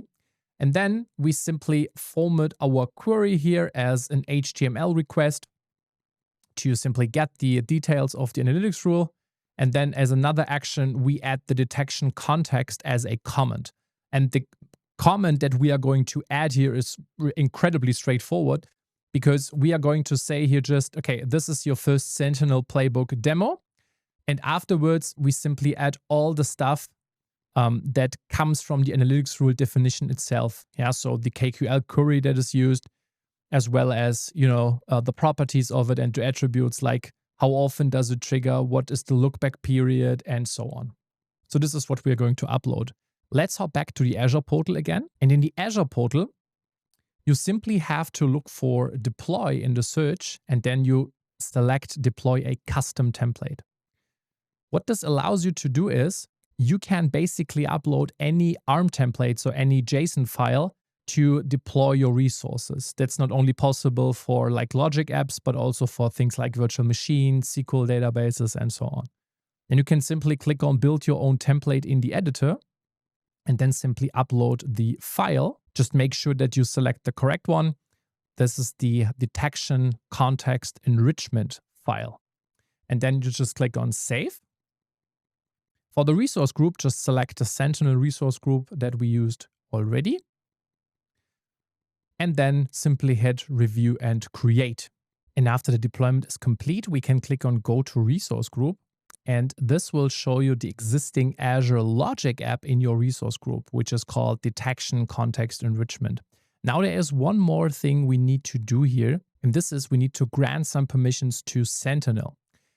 What we need to do is we have to go into the access control section of your resource group where this Logic app and your Sentinel environment are deployed in, so your Sentinel workspace. Just make sure that this is indeed the correct resource group, and then select access control IAM. And here, simply click on add and select add role assignment. And over here, simply look for the role that says Microsoft Sentinel Automation Contributor. This is the correct role. And now we need to assign this role to the service principal that Sentinel can then use to perform the invocation of the playbook. So simply select that and click next. And then make sure that the selector is set to user group or service principal and click select members. And then look for Azure Security Insights. This is the correct one. This is the service principal that will receive the role assignment so that Sentinel can then work together with the playbook and the Logic app. So simply select that one and click next. And here simply make sure that the assignment duration is set to permanent. And then we can click on review and assign. And again on review and assign. And now we have configured the permissions correctly. What we can do afterwards is we head over to the Defender portal again, and then we go to Incidents. And from here, you can just select any incident where you would like to test the playbook and therefore the Logic app, and simply click on Run Playbook. Now, what this will do is it will show you the playbooks that are configured in your tenant. And this also means it will show you the Logic app that we just deployed, which is the detection context enrichment. So therefore, we can simply click on Run Playbook for this one. This is going to trigger it. And if everything works as expected, we can, in a few seconds, see a new comment on our Sentinel-related incident. We also see that it was triggered successfully. We can click on Runs here. And then we see, okay, it's currently still running. And we also see that run that can be inspected in real time by simply clicking on it. And as you see, this forwards you to the Azure portal because in the background, as I mentioned, Playbooks are basically just Azure Logic apps. And then we can see the actual steps and actual actions that were taken as part of this playbook. So the first is that we triggered this based on a Sentinel incident. Then we checked whether an analytics rule actually exists, and we saw, okay, this is the case, or to be more precise, the logic app saw that this is indeed the case. It then queried for the analytics rule, formatted the query as HTML, and it added the detection context back in Sentinel. And as we see, this is also executed successfully. This is indicated by the green check marks over here. So what we can do is then we hop back to Sentinel, and we check the specific incident. So simply click on the open incident page here. And then you can click on the 3 dots on the top right corner and simply select the activities. And then we see that the playbook was actually successful because here we see the comment that says, this is your first Sentinel playbook demo. And then we see the detection context and the demo rule kind, which is the scheduled rule. And we see the severity, and we see all the KQL related stuff, and so on. And so this is how you can configure a playbook. You can simply upload your JSON definition to an Azure Logic app, give the correct permission to Sentinel so that you can interact with the playbook, and then you can simply trigger it. And as we saw, for playbooks, you also have other options to define it. So you can, for example, also go through the wizard, or you can even also nowadays use natural language and the help of AI natively in the Defender portal to configure the playbooks on your own. Next, let's have a look at another important Sentinel feature, which is called Workbooks. Workbooks in Sentinel are pretty cool because they allow you one thing that is quite important, and this is visualization. You can use workbooks to basically visualize anything you want to in Sentinel to, for example, build fancy dashboards or to visualize for a certain Sentinel domain what's going on and so further. The cool thing about workbooks is that they follow the same logic that a lot of other Sentinel features use, and that is that they are based on KQL queries that are executed against your Azure Log Analytics workspace in the background, which means you can just write some KQL queries, and this allows you to then visualize whatever you want to visualize. This also means that you can do this for all data sources that ingest data into the Azure Log Analytics workspace, which are connected to your Sentinel environment. And the cool thing is also that Microsoft gives you a lot of pre-built workbooks that you can use, plus they are also integrated into the Content Hub. This means whenever you want to install a solution, for example, they very often come with associated workbooks. For example, the threat intelligence solution that we installed earlier, this also comes with some threat intelligence related workbooks that we can use. So that's really cool about Sentinel, is that the workbooks also follow the same logic, which means they are based on KQL, based on your data sources, and so on. So let's have a look at how this can be implemented and used in Sentinel. And to do that, simply hop over to the Defender portal, go to the Sentinel plate, and then under Threat Management, you will find the workbooks. Now, by default, this will be 0 workbooks, and chances are that for templates, you will see at least some of them. Currently, in my environment, I have like 4 templates, and those originate from some solutions that are installed from the Sentinel Content Hub. For example, I installed the solutions for threat intelligence, but also for Microsoft Entra ID. Now you can use those templates to enable some of those workbooks in your environment. So for example, you can use the threat intelligence template that you should also have if you followed along. And now you can also check what's going on here by simply clicking on View Template.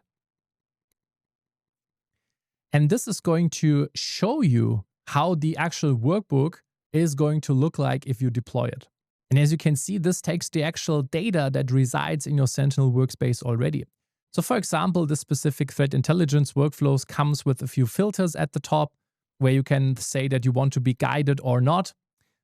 whether you want to enable this for your entire environment or just for a specific subscription, which workspace you want to look at, and also the specific time range you are interested in. By default, this is the last 24 hours.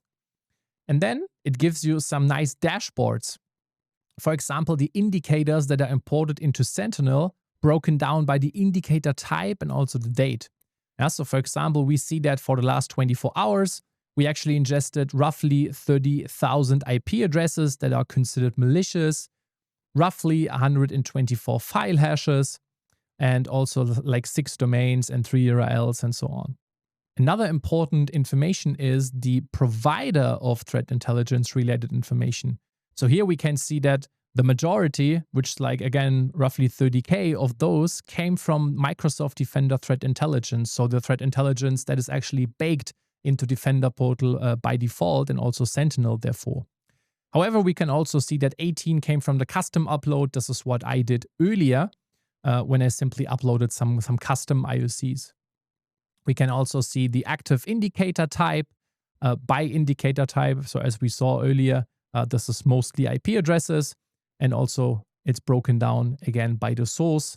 And scrolling further down, we have some additional information with regards to what the confidence level actually looks like, and so on. Then we can also look for the indicators by using the indicator search over here. So some workbooks are actually interactive because they allow you to not only filter, but also to search for specific indicators. Honestly, it's, I think, nice that it exists, but you probably would not look for IOCs that way.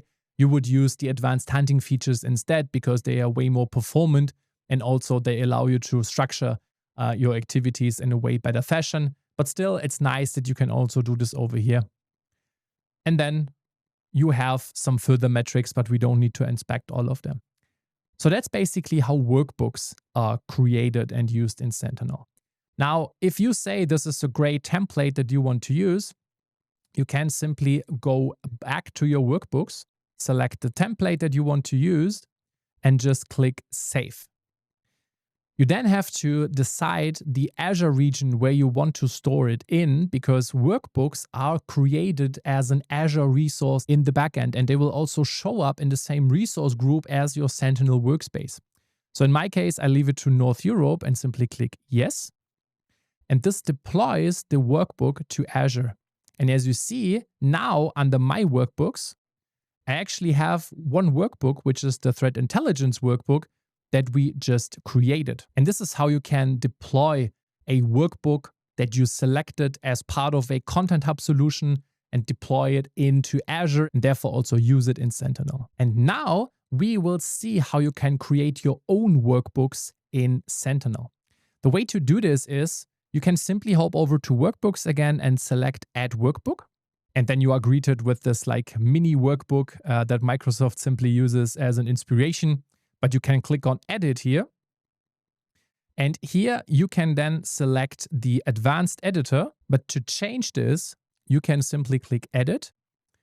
And then this is broken down into 2 different areas. The first, and this is this first blue box that you see at the top, this is just plain Markdown. So it's not KQL, it's Markdown, so .md files that we can simply change by simply clicking on the Edit button here. Then as you see, this is simple for us to change. We can simply select everything and, for example, say workbook or say demo workbook. If you're not familiar with Markdown, if you want to configure headlines, you can do this with this like hashtag icon. And then we can do a second one that simply says section 1, for example, and another one that says section 2. And below this, we can have our text, which is, for example, demo, demo, demo. And another one would be this is a demo. And then we can simply click on Apply Changes here. And as you see, we have now configured the text above the actual workbook. The interesting part, however, is, of course, the workbook itself. So what we could do is we could modify this one, but this would be a bit annoying because we would have to tweak all the stuff that's located in here. Yeah, for example, if we click on this edit icon here, you can see that this is actually now giving us the KQL query that is used here, which is a rather easy one because it just does a union on some tables and so on and so forth. We can simply discard that instead, click on the 3 dots and click remove. This will entirely remove the existing one, and we can then simply click add and define whatever we need or what we want to do here. And as you see, we have some options because this can be not just text or KQL queries, but it can also be things like images, videos, or groups. However, we are interested in adding data sources and visualization instead. And to do that, we can, for example, simply go ahead and define a very easy KQL query. And we can, for example, simply take the threat indicators table again and run a query. Now, what this will do is it will give us the entire results of the entire table back for the last 24 hours because this is what we specified over here. If we want to, we can also visually format this because this is just built on plain Azure Log Analytics. And now we basically have 2 ways of constructing the workbook. We can either set all of this in the KQL query itself. And in KQL, the way to construct the visualizations is with an operator that is called render. Now, if you say render, you can specify the type of chart you want to create. For example, you can say that you want to render a pie chart. You just have to be aware of the fact that if you do it in the query, you need to make sure that under the visualization part over here, it says set by query, because you can also simply not do it in the query and simply select what's presented to you here as an option. And you also need to make sure that this is in fact correct KQL because I forgot the pipe operator here. So simply add that one. And then if you click on run query, this is executed and you will see a pie chart after a few seconds at least. There it is. If we scroll further down, we can see the pie chart, which simply illustrates that we roughly have 1 million indicators that are currently existing in our threat intel indicators table. And again, you can also go with completely different visualizations. For example, you can also go with an area chart or grid instead and not do it in the query. Let's say we want to do it via the drop-down menu and simply select grid. And then we click on run query again.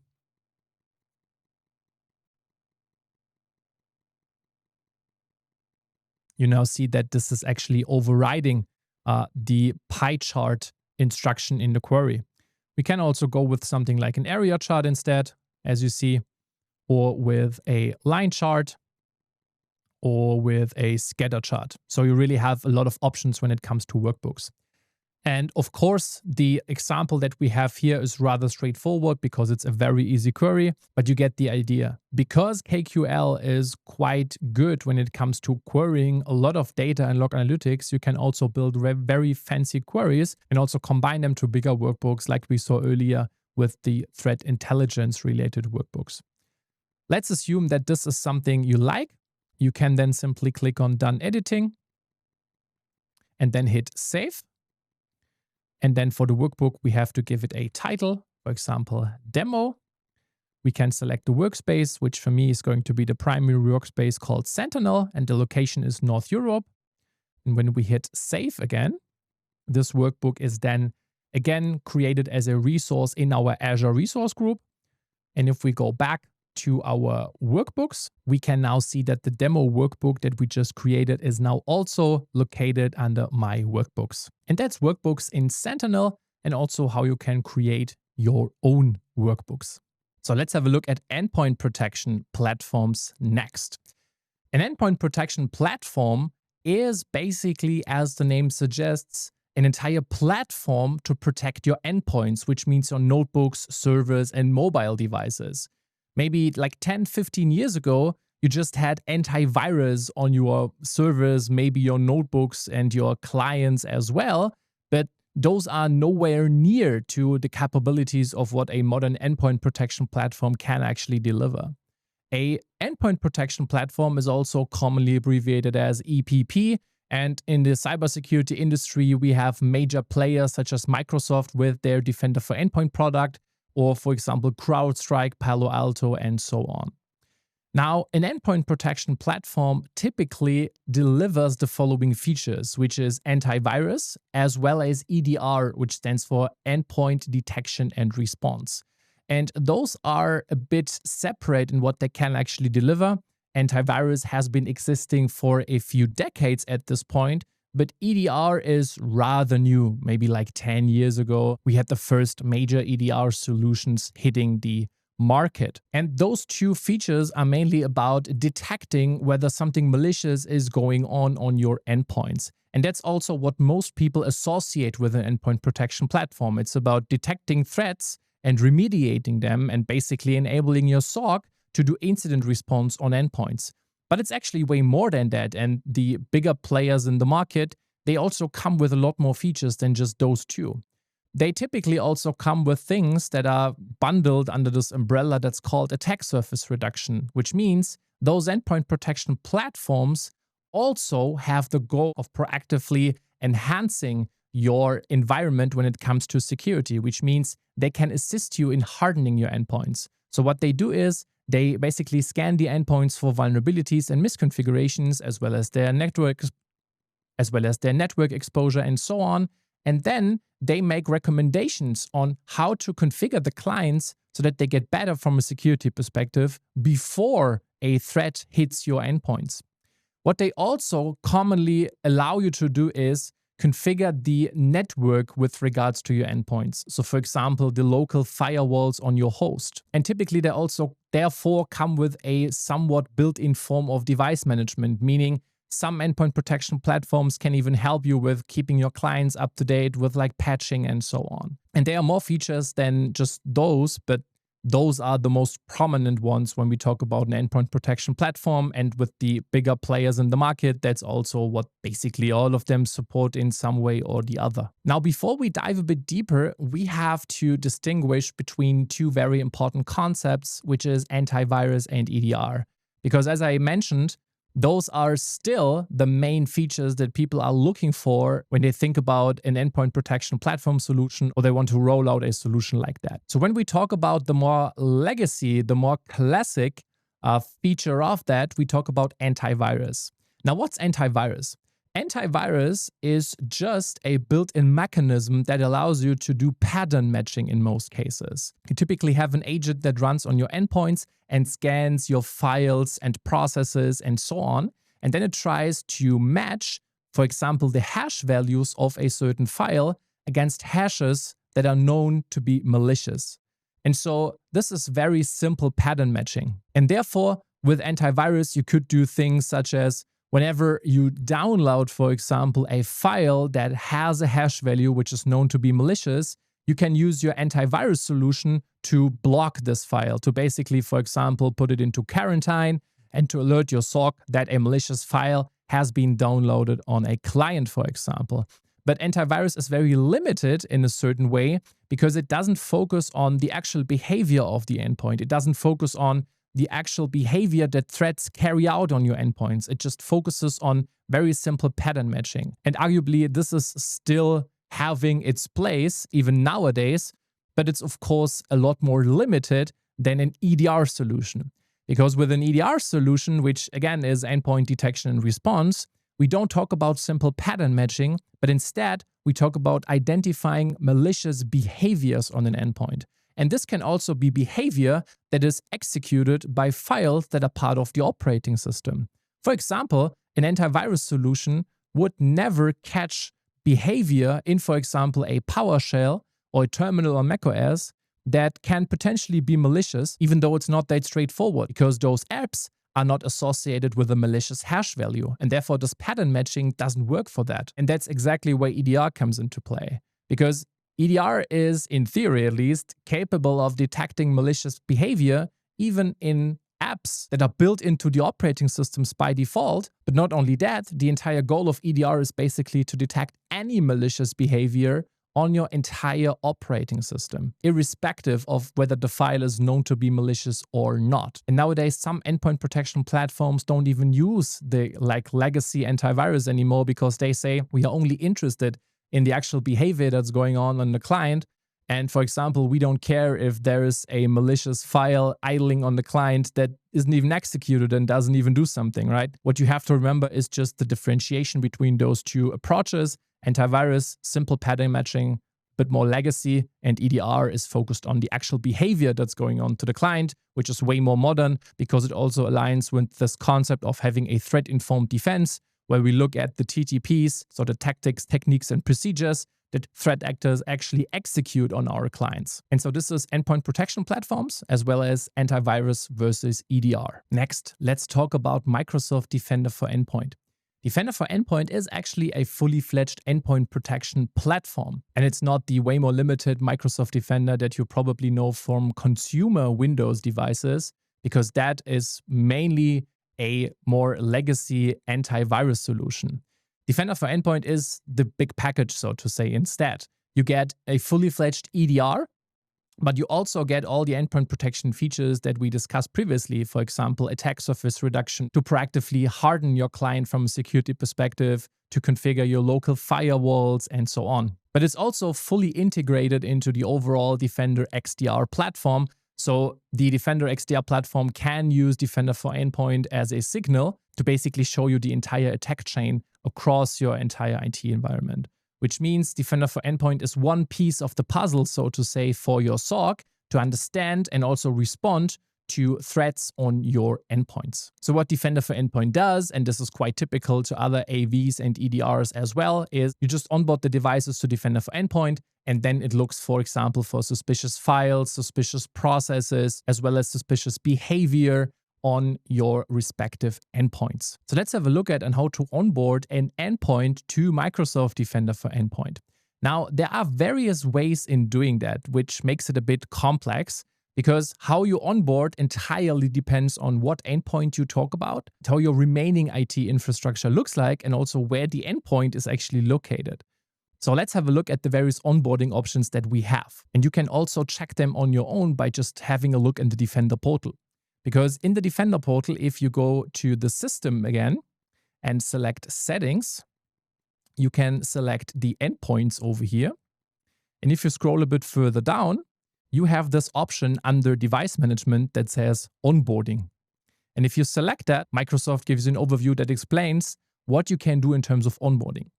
The first option that you have is to leverage Intune. Now, in order to leverage Intune, you of course already need to have some devices that are managed via Intune, which is not a given in some organizations. If you're not familiar with Intune, Intune is Microsoft's modern device management solution that allows you to manage endpoints that are client devices, so notebooks, mobile devices, and so on, but not your actual servers. Intune is just focused on managing, you could say, just the end user devices, so to say. And what you can do with Intune is you can roll out Defender for Endpoint to your end users, so even to their mobile devices, for example. The second option that you can use is Defender for Cloud. And now that's where it gets a bit confusing sometimes for students that want to learn Microsoft security, because they think Defender for Cloud is a completely different product, and to some degree that's true. So what we have in the Microsoft ecosystem is we have this Defender XDR bundle, so to say, that comes with Defender for Endpoint, Defender for Cloud Apps, and so on. But that comes with Defender for Endpoint, Defender for Identity, and so on. But we also have the other domain, so to say, which is Microsoft Defender for Cloud. And this is a bundle of services that are targeted towards cloud environments. Defender for Cloud comes with additional sub-services that are targeted to provide threat monitoring and security posture management towards cloud resources, for example, for virtual machines or databases or Kubernetes clusters and so on. And the confusing part for some is that there is a specific plan in Defender for Cloud, which is called Defender for Servers. And technology-wise, that's exactly the same technology as Defender for Endpoint. In fact, it's the exact same agent that you roll out. To give you an example, when you have a Windows server running on premises, you can use Defender for Endpoint on it to protect your server. However, if this exact same server would be in Azure, you would also use Defender for Endpoint, so the exact same agent, the exact same antivirus and EDR. However, the rollout would not be done via what you can see over here, for example, with the Defender deployment tool or something else. Instead, you would do it with Defender for Cloud, because all you have to do there is just flip one switch. And this is also what we will do later on, by the way. You just have to like flip one switch, and then you would automatically roll out Defender for Endpoint / Defender for Servers, because it's the exact same technology as we discussed, over to your servers. So that's a bit confusing sometimes, but just remember the technology of Defender for Cloud and therefore Defender for Servers is exactly the same as for Defender for Endpoint. It's really just a different rollout mechanism. You can also use, which is called the Defender deployment tool. This is just a very easy tool that you can download to an endpoint, and then it will execute the onboarding script basically to onboard your endpoint to your Defender tenant. And you can also use the configuration manager via policies, as well as mobile device solutions that also allow you to onboard this one. The most common solutions by far when it comes to onboarding is to use Defender for Cloud for anything that is a virtual machine inside a cloud environment. And by the way, that's not only possible for Azure, it's also possible for AWS and GCP. So if you have virtual machines in AWS or GCP, you can use Microsoft Defender for Cloud to deploy Defender for Servers to those other cloud environments as well. And it's actually rather easy to do that. So that's pretty common for cloud. In fact, it's the most common way that basically everyone uses. And then you can use Intune for your end user devices. And if you still have some on-premises servers, you can simply use the Defender deployment tool or use the configuration manager to onboard those on-premises servers to Defender for Endpoint as well. Now, what we are going to do, because it's simply super straightforward and also the way that you will probably do it in most cases, and also the way you will absolutely do it for cloud environments, we will use Defender for Cloud to onboard a virtual machine in Azure to Defender for Servers, because again, technology-wise, it's exactly the same as Defender for Endpoint. And if you want to follow along, just hop over to the Azure portal, and then we can look for the virtual machines in the search. And then we simply go ahead and create a new virtual machine. To do that, simply click on Create, select a virtual machine here, and then just make sure that it's the correct subscription and select a resource group. I will simply go with Defender Demo. And we can also go ahead and define a name for our virtual machine. I will simply call it Demo Machine Defender. Give it a region and then also an operating system. I will simply go with the Windows Server 2025 Data Center Edition for Azure. And then we also have to select a size. As you can see, the size is not available in my region.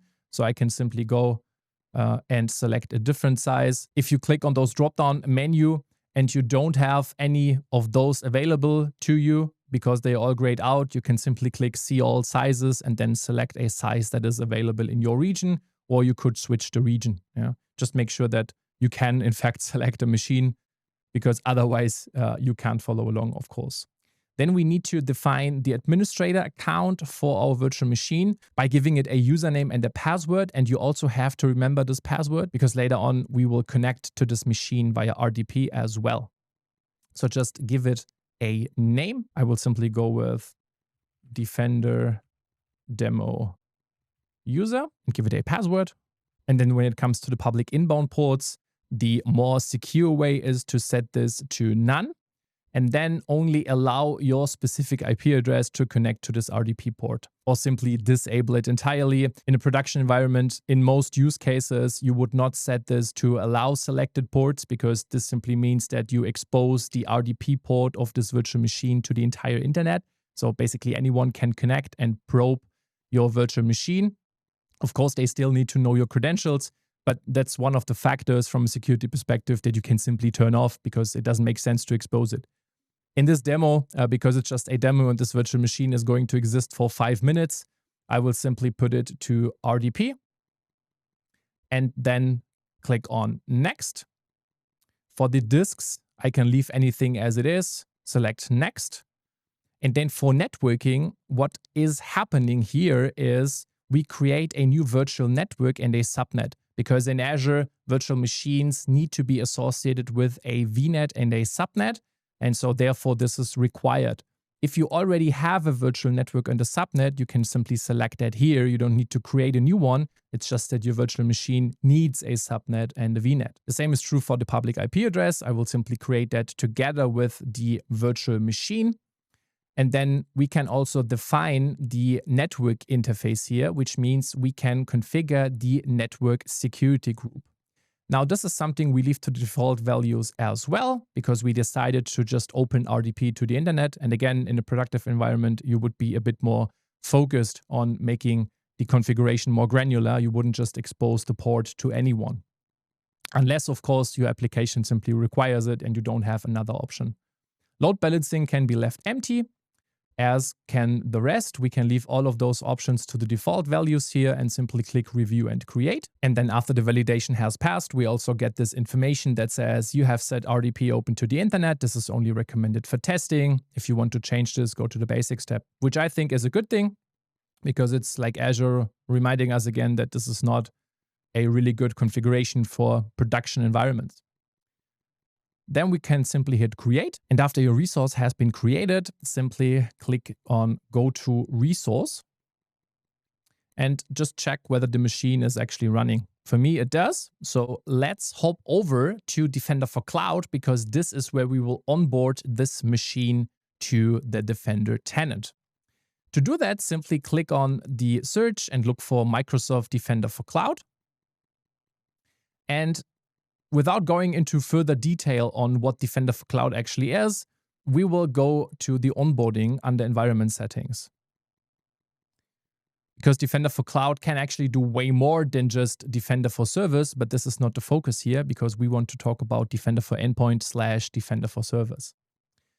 And to onboard your virtual machine, what you need to do is you need to click on your tenant root group, and then on your subscription, simply go to the very right side and click on those 3 dots that say Edit Settings.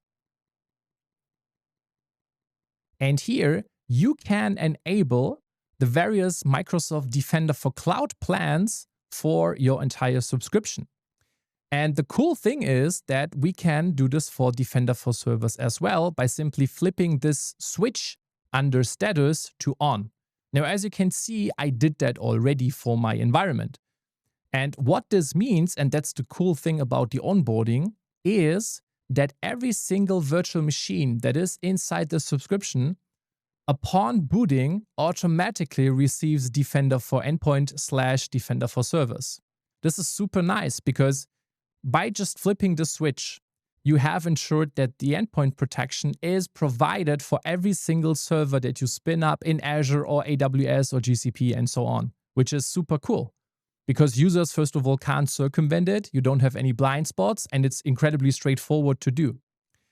And you can also check the resource quantity over here. So in my case, I have 2 virtual machines in my subscription, and now both of those are actually covered with Defender for Service, which again is the same as Defender for Endpoint from a technology perspective. So this means if you flip the switch here for the correct subscription, your virtual machine is now onboarded to Microsoft Defender for Service / Defender for Endpoint. This also means that after some time, your virtual machine is going to appear as protected by Defender for Service over in the Defender portal. But before we check that, we can also check the virtual machine in Azure and see whether the onboarding is already successful. To do that, simply hop over to your virtual machine again, select the machine, and then you have this section that is called Security. And here you can simply click on Defender for Cloud, and this will show you that Defender for Service is on for the virtual machine.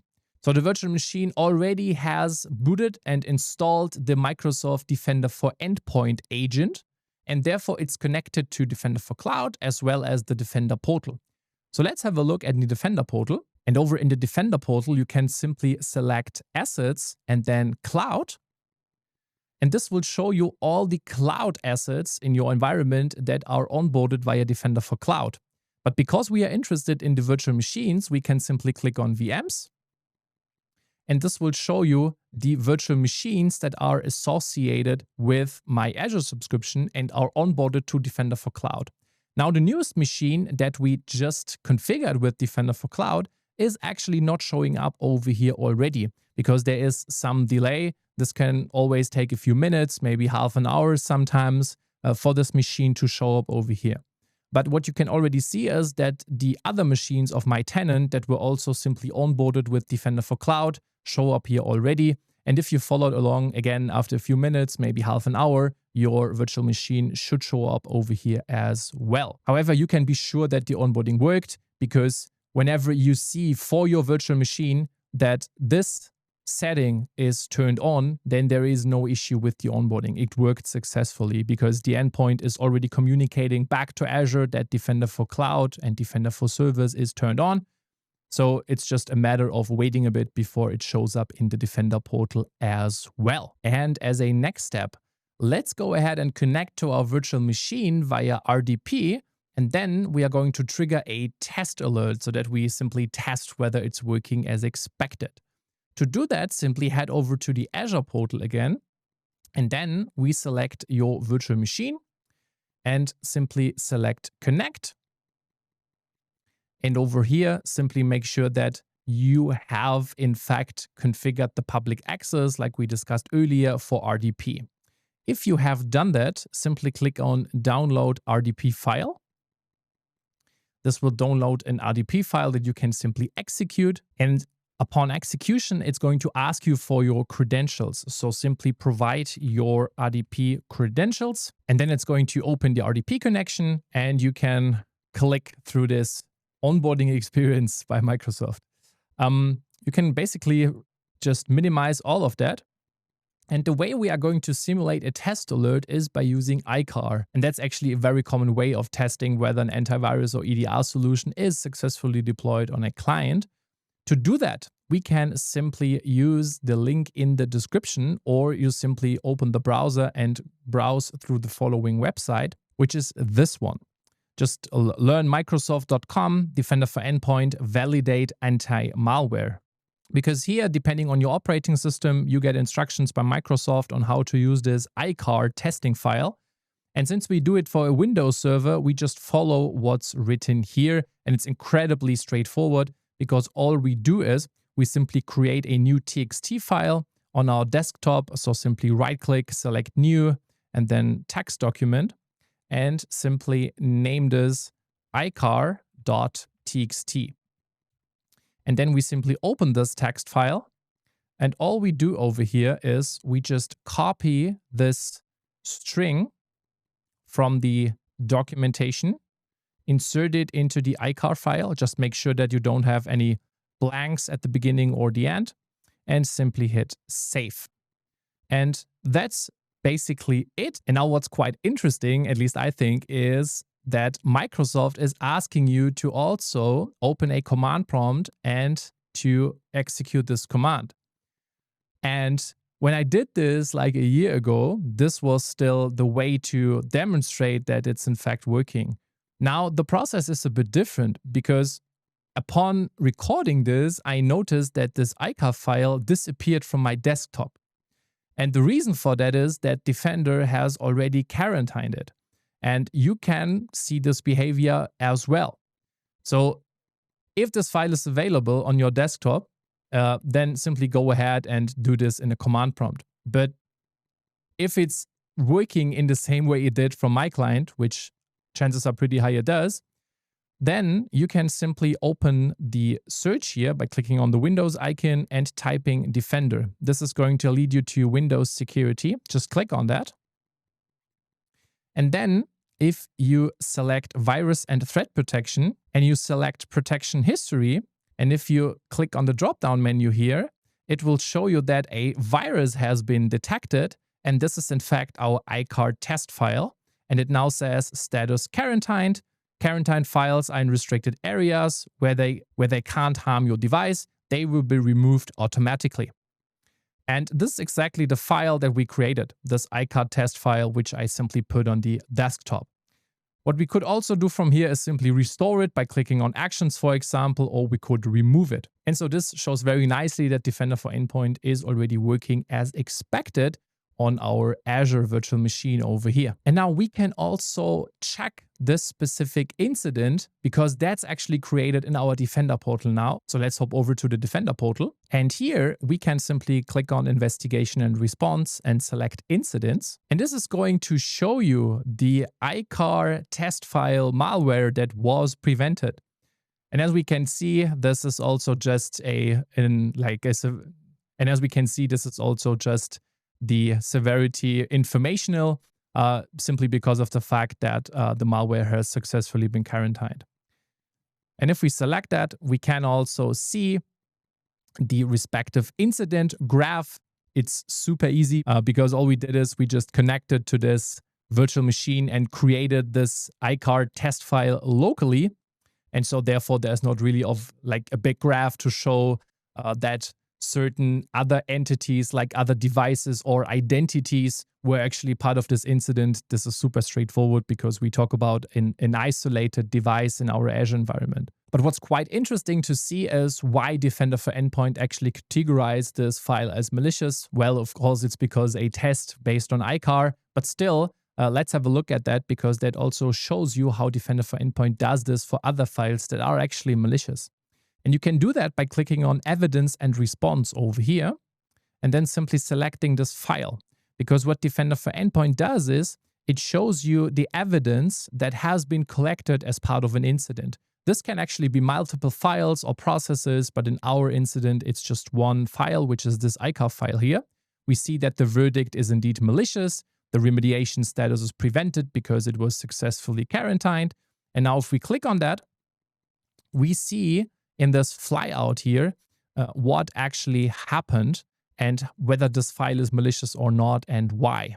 We can also click on Open File Page so that the view is a bit more expanded. And then we get all the information about this malicious EICAR text file over here.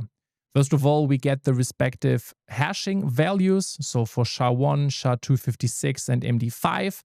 And we could also use this to then compare this file hash in other security tools as well. But what we also get is the virus total ratio. So you don't have to copy this file hashes over to virus total and check them there. That's already baked into Defender XDR and Defender for Endpoint, therefore, natively.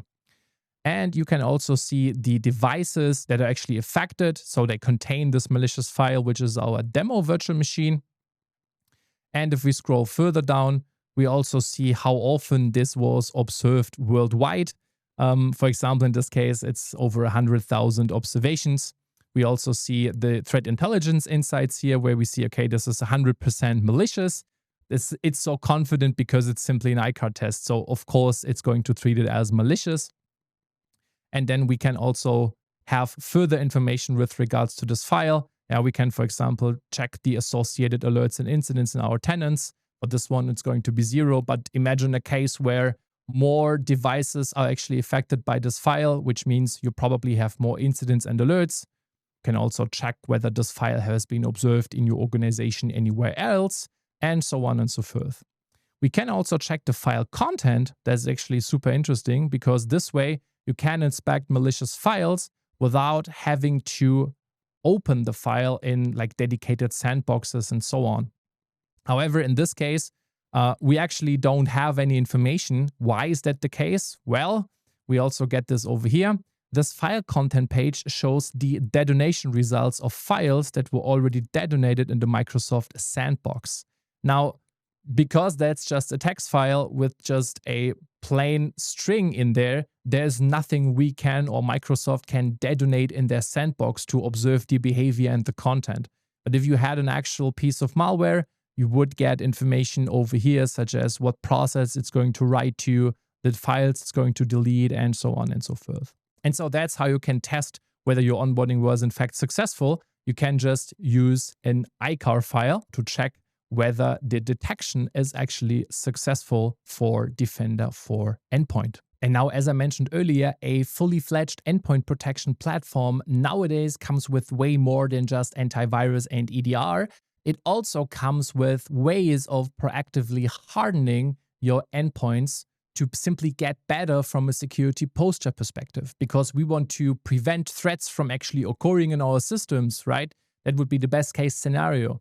And therefore, Defender for Endpoint comes with those features as well. It comes with way more than just those, but we will have a look at the so-called endpoint security policies now, because they give you a nice way of configuring your endpoints in a more secure fashion.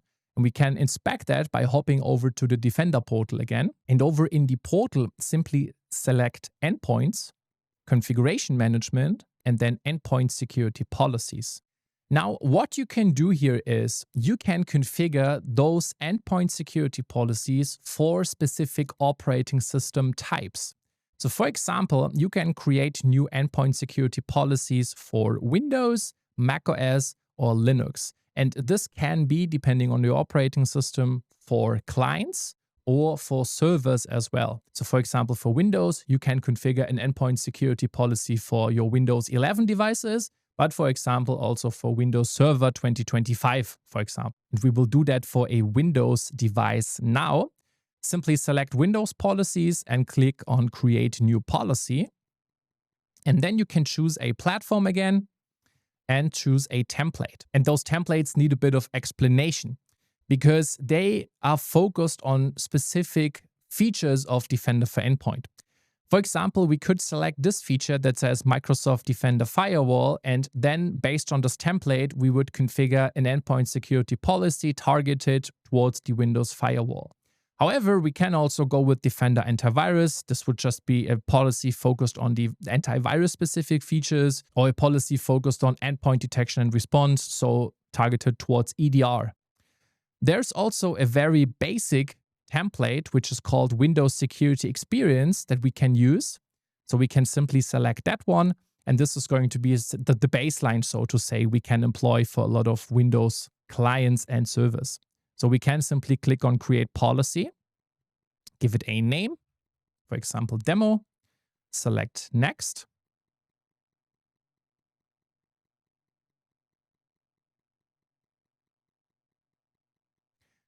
And this is where it gets really interesting, because what you see is that this is in fact a somewhat detailed list of configuration options that we can set here. I won't go through each of those because they are very specific. For example, something like disabling the family UI or disabling the virus UI and so on. What I can, however, say is that when you actually design your security policies for your endpoints, this is not something you do in like 30 minutes or an hour, because this can have major impacts in the way your users in your company are limited or enabled from a security perspective. And so this is something that you absolutely have to align with the teams that manage your devices and so on. And it's definitely not something that you can simply do on your own. In most organizations I've worked with, defining your catalog of endpoint security policies is a project that takes months, if not years. And even if you are done with this, that's a never-ending story, because you will always be in the process of continuously tuning your policies depending on what your organization actually needs. However, if you've come to a conclusion on like what specific controls you're interested in, let's say, for example, we set this one to enabled, you can simply click Next and do some assignments. The way this works is you can simply assign this policy to, for example, user groups in your organization. And then afterwards, you can simply enable it. And then this endpoint security policy will be applicable to all users you have selected over here, which means you apply this policy to their devices that are associated with them. And therefore, it's so important that you really think about the policies that make sense, because you can definitely hinder people. And you can definitely also introduce security issues by having wrong configuration over here. This was just one template. So for example, if we click on Create Policy again and select Windows, but we go with a different template, such as, let's say, EDR, then we have completely different options available to us. Because as we saw earlier, this Windows security experience is like very basic and focuses on more the end user experience. For EDR, we have some different settings that we can employ here. And we can do that and should do that for basically all of the operating systems that you use in your company. So that's the endpoint security policies. And again, this is just a very basic overview here. Next, let's talk about Microsoft Defender for Identity. So Defender for Identity is another pretty interesting product by Microsoft because it's somewhat unique. There are not that many companies that provide a threat monitoring solution for on-premises identity solutions. In Defender for Endpoint, we simply install an agent on our endpoints, so on our notebooks, servers, and mobile devices. And in Defender for Identity, we actually do the same, but we do it for different endpoints. Because here, we talk about endpoints such as your domain controllers used in your Active Directory, your ADFS, your Active Directory certificate-related infrastructure, as well as, for example, Entra Connect. And so the idea of Defender for Identity is quite similar to Defender for Endpoint, but the focus is different. The focus is on protecting your on-premises identity infrastructure against threats. And Defender for Identity also works in the same way as Defender for Endpoint because it provides two big features, so to say. The first is threat detection. So as, for example, an EDR solution, it detects whether there are actually any active threats on your identity infrastructure. So if someone is, for example, trying to steal credentials or doing attacks like Kerberoasting and so on, this is exactly what Defender for Identity is meant to detect and then also stop. On the other hand, as with Defender for Endpoint, Defender for Identity wants to improve the security posture of your identity infrastructure so that threats do not really occur in the first place. And this is why the Defender for Identity agents do also scan your identity infrastructure for vulnerabilities and misconfigurations and simply give you recommendations on how to get better from a security perspective. And as the other Defender products, Defender for Identity is also integrated into this entire attack chain, which allows it to be integrated into Defender XDR, and therefore it can visualize the entire attack chain for your SOC, for example, in combination with Defender for Endpoint and so on. And now we won't do a rollout of Defender for Identity at this point, but what I want to show you is that in the Defender portal, if you click on Identities and select Dashboard, you have this overview of Defender for Identity giving you some information when it comes to how your identity posture is looking like. In fact, this is also a combination of Defender for Identity and Entra ID protection. And it's going to show us basic information like what the identity score of our tenant is going to look like. And it will also tell us how to improve our score. So what exact configurations we need to take in our tenant to get better. And it will also show you, for example, the list of global administrators that have access to your tenant. You also can check things such as service accounts, password protection, and so on. So really, it's also giving you this approach of getting better from a security perspective before active threats occur. Next, we have Microsoft Defender for Office 365. And this is also a quite important solution in the Microsoft ecosystem because it tries to protect the layer that is still exploited probably the most often, and that is the user. Because what Defender for Office 365 does is it provides protection for all the collaboration tools that Microsoft offers. So it actually provides security benefits for your mail infrastructure, for Microsoft Teams, but also for the collaboration tools of M365 such as Word, Excel, PowerPoint, and so on. And you may think, okay, what do I actually need in terms of security in Excel? Well, there is a lot. So what Defender for Office 365 mainly adds in terms of security for those solutions is it can detect phishing mails. This means it can detect malicious links inside those mails, for example, or malicious attachments inside those mails or Teams messages and so on. And it does that, as I mentioned, not only within your mails, but also in Teams and all the other collaboration tools. To give you an example, if a threat actor is conducting a phishing campaign and sends multiple emails to your organization, which contain malicious links that the users should click on, that maybe then download a malicious script or where users should provide their credentials. Or they maybe send malicious attachments that already contain the malware in the attachments themselves. Or they do this via Teams by simply sending those links and attachments directly to your users in Teams. Then Defender for Office could step in and already quarantine all those bad stuff and alert your SOC that a phishing campaign is going on. This is one of the core features of Defender for Office 365. It does it across your entire collaboration suite, basically. And by the way, it can also do this for OneDrive and SharePoint as well. And the cool thing here is that let's imagine a threat actor is sending an email to one of your users to just phish the user's credentials. The way Defender for Office 365 would step in is it would already scan a lot of this stuff at the edge. So whenever it hits your email infrastructure, basically. It would also check the sender's reputation as well as the attachment content as well as the links content. And then if it's malicious, it can, for example, pull the email out of the mailbox of the user that's affected, or just, for example, quarantine the associated attachments. So Defender for Office 365 is quite important, therefore, because like phishing is still the most common attack vector where companies get compromised. And that's still the case even this year. And so therefore, Defender for Office 365 is just super important. And we can check that in the Defender portal by just clicking on email and collaboration and then on overview. And this will show you the basic dashboard around your collaboration security.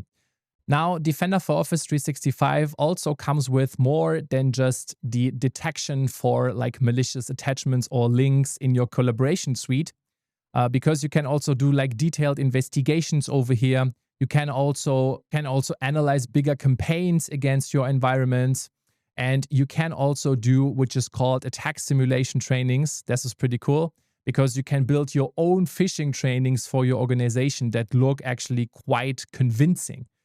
So this is pretty cool as well because it allows you to train your users on like phishing attempts via Outlook or Teams, for example. And as with the other Defender solutions, whenever Defender for Office 365 detects an alert or an incident that is in your environment, it also tries to correlate this with the other Defender services, as we saw in the prior attack chain.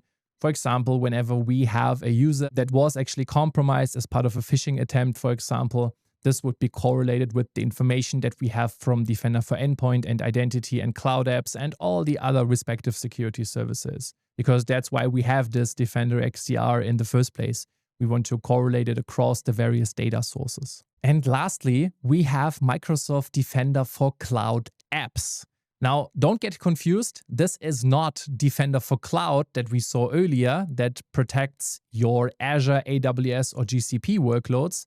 Defender for Cloud Apps has a different focus because Defender for Cloud Apps is focused on protecting your software as a server applications and also protecting your users from other software as a service applications. So the main purpose of it is it's a so-called CASB solution, which is an abbreviation that stands for Cloud Access Security Broker. And a CASB solution wants to make the traffic transparent between your organization and SaaS solutions and also control the traffic. And that's exactly what Defender for Cloud Apps does as well. For example, let's say you have some users in your organization that work with a lot of software as a service applications. For example, Workday for HR purposes or Dropbox to simply store some data in the cloud. Now, those apps are like approved by your organization and therefore, of course, your users should use them. But what about the other software as a service solutions that exist or just resources in the internet? You don't necessarily want your users, for example, to use other storage locations in the internet that you didn't approve because you committed to Dropbox, right? And so therefore, if users are, for example, uploading something to the Amazon S3 buckets, which are outside of your company's boundary because you don't use AWS, for example, then this is something you as a security team should know. Because people shouldn't store company-related stuff somewhere on the internet that you don't actually control, right? And this is exactly something where Defender for Cloud Apps can step in. Because it can visualize, first of all, that users are in fact storing something in AWS S3, which they shouldn't.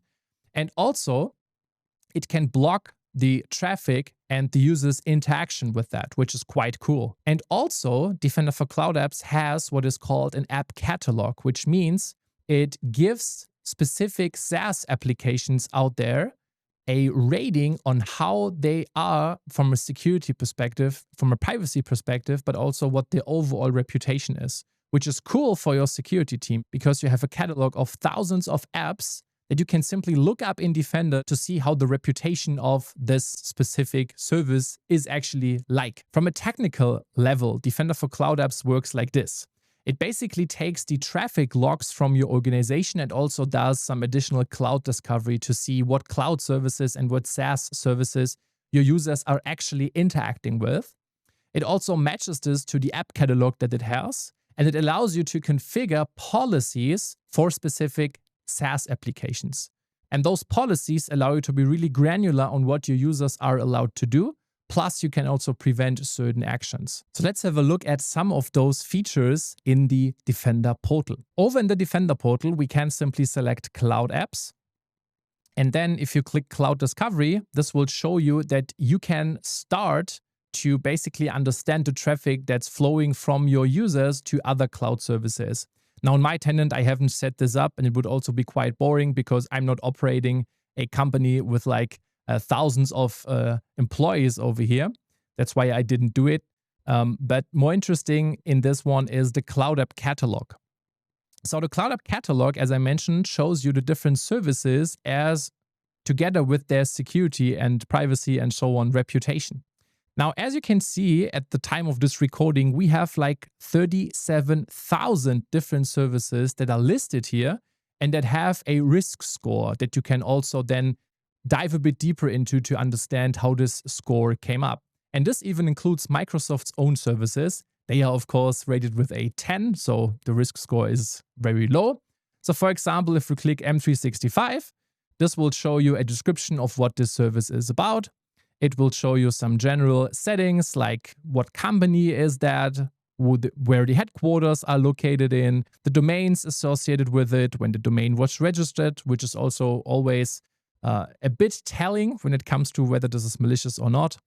Then things such as when you click on security, what their like benefits and features are that they provide. Yeah, things such as the encryption when it comes to the service, whether they have an audit trail and things like MFA and so on and so forth.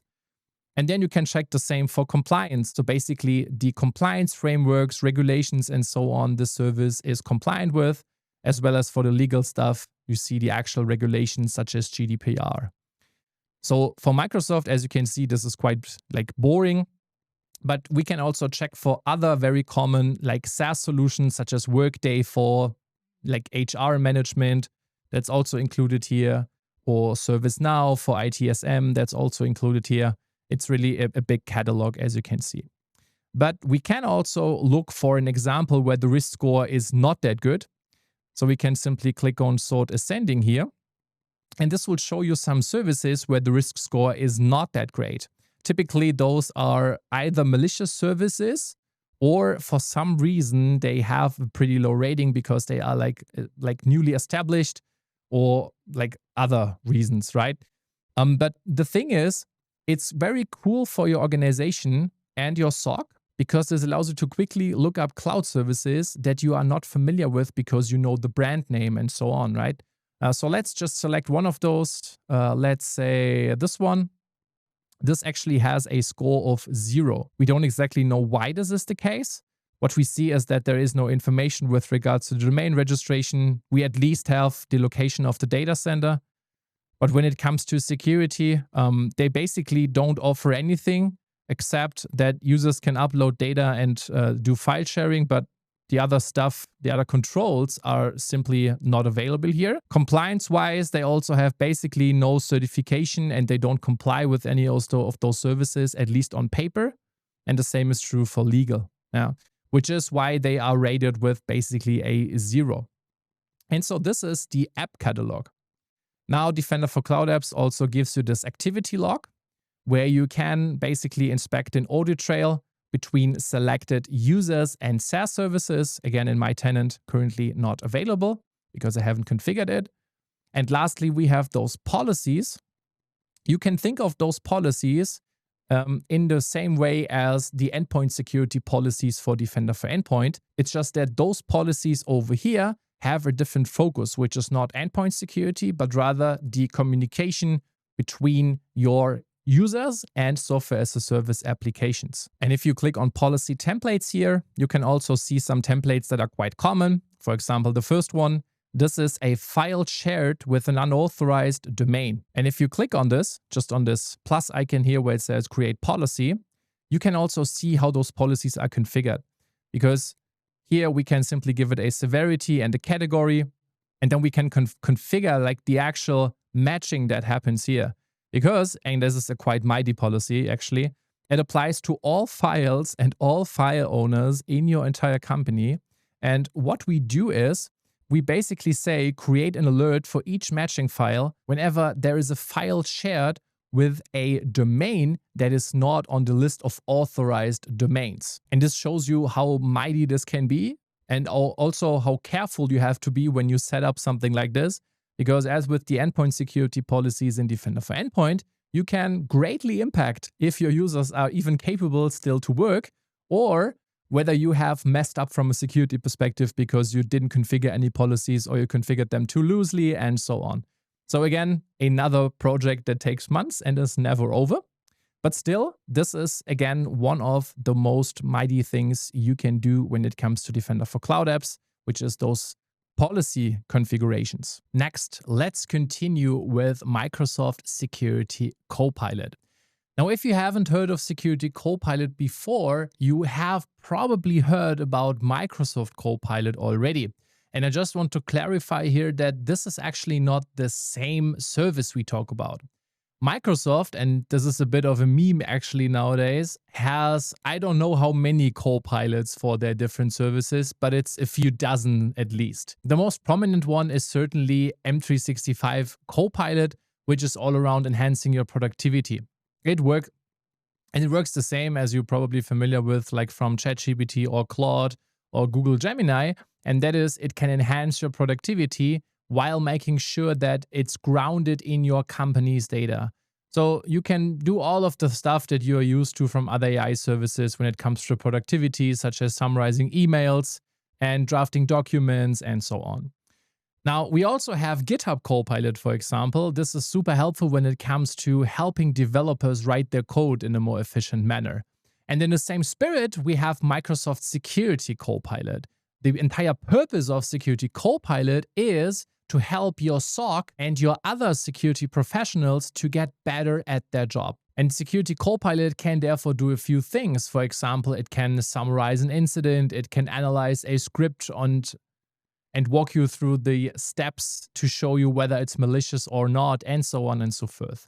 So the main purpose of it, as the name suggests, is really to act as your co-pilot for your security professionals in your company. The important part here is that it's not just a plain chatbot, because it's really a fully fledged AI solution that should help your security people. And so under the hood, it uses the latest frontier models by providers such as OpenAI as well. Security Copilot comes in two different ways that you can actually use it.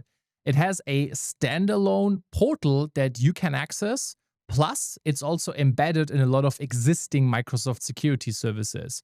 For example, it's embedded into Microsoft Defender, so in the Defender portal actually, but also in the Entra Admin Center, for example, or in Purview. But still, it also has its own standalone portal, which you can visit under securitycopilot.microsoft.com. As with a lot of other AI solutions, for example, Claude or ChatGPT, Security Copilot also allows you to work with plugins. In fact, you have to use plugins because otherwise Security Copilot is really quite limited. And what plugins do here is they give Security Copilot more intelligence when it comes to certain solutions. There are plugins, for example, for third-party solutions or for Microsoft solutions or for specific security domains that you should absolutely use so that Security Copilot becomes simply way better than if you wouldn't use any plugins. Another important concept in Security Copilot is permissions. Permissions for Security Copilot and also for other Microsoft Copilot solutions are always a bit confusing. So the way permissions work is they always work with this on behalf model in Security Copilot. This means when you have one analyst that has a list of permissions that he or she can access, and then this analyst uses Security Copilot works with the same permissions as the analyst that runs Security Copilot. That means if you take two analysts with different permission sets and both of them use Security Copilot, then Security Copilot will see different things because it always works with the permissions on behalf of a user. That's quite important to understand, because if you are limited in your permissions that you have, then also Security Copilot is going to be limited whenever you use it. And by the way, this also applies to all the other Microsoft Copilots out there. They always work with the permissions that you as a user also have access to. And then lastly, another important concept is that Security Copilot is actually attached to some Microsoft licenses by default. So for example, if you have an E5 license, Security Copilot is included in E5 as well, at least to a certain degree. Because Security Copilot also works with the capacity-based model, which is based on how much you actually use it. This is also quite similar to what you are used to from other AI providers out there. And in Security Copilot, this is called the SCUs, so the security consumption units. With other providers, you would simply call this tokens. And the amount of SCUs that you can burn is also included in your E5 subscription. Plus, of course, on top, you can purchase additional SCUs if you need to do so. The cool thing about Security Copilot, however, is, and that's a major advantage, is that it is actually grounded in the data of your tenant. So if you ask it to walk you through an incident or analyze a file that's potentially malware and so on, it's always grounded in your tenant data, means it understands your actual configuration from a security perspective. It understands incidents that are happening and so on. So that's a big advantage that you have when you use this tool. Another important concept in Security Copilot is the orchestrator logic. And this is something you also only see under the hood in most cases. The way this works is you submit your prompt to Security Copilot, and then the orchestrator leverages the various plugins as well as your tenant information to check where it has to look. For example, if you ask it to summarize an incident that is concerned about Entra ID and maybe something like a privilege escalation for a user, well, it would check an Entra ID and Defender XDR and Defender for Identity to analyze the incident and get more context on it. This is pretty cool because we also leverage the plugins here. And speaking about plugins, you also have the ability to connect Security Copilot to the internet via a specific plugin. And you can also build your own custom plugins for Security Copilot, which again allows you to ground it in even more organization-specific data, which is good because you introduce context that is specific to your organization, which when working with AI is always a good thing because it enhances the quality of the responses dramatically. Another important concept in Security Copilot is skills. This is quite similar to what you are maybe also used to from Claude or ChatGPT, where you can define skills that work in a more deterministic fashion, even though AI itself is not really deterministic. But with skills, you define a set of actions and the desired outcome, so to say. And what happens is with Security Copilot, you can chain a lot of those skills together so that Security Copilot works in your desired processes. For example, if you have a playbook that should be executed when you see a specific type of incident, you could also build several skills about that in Security Copilot so that it can help you to analyze your incidents. For example, you could build a skill to analyze a script.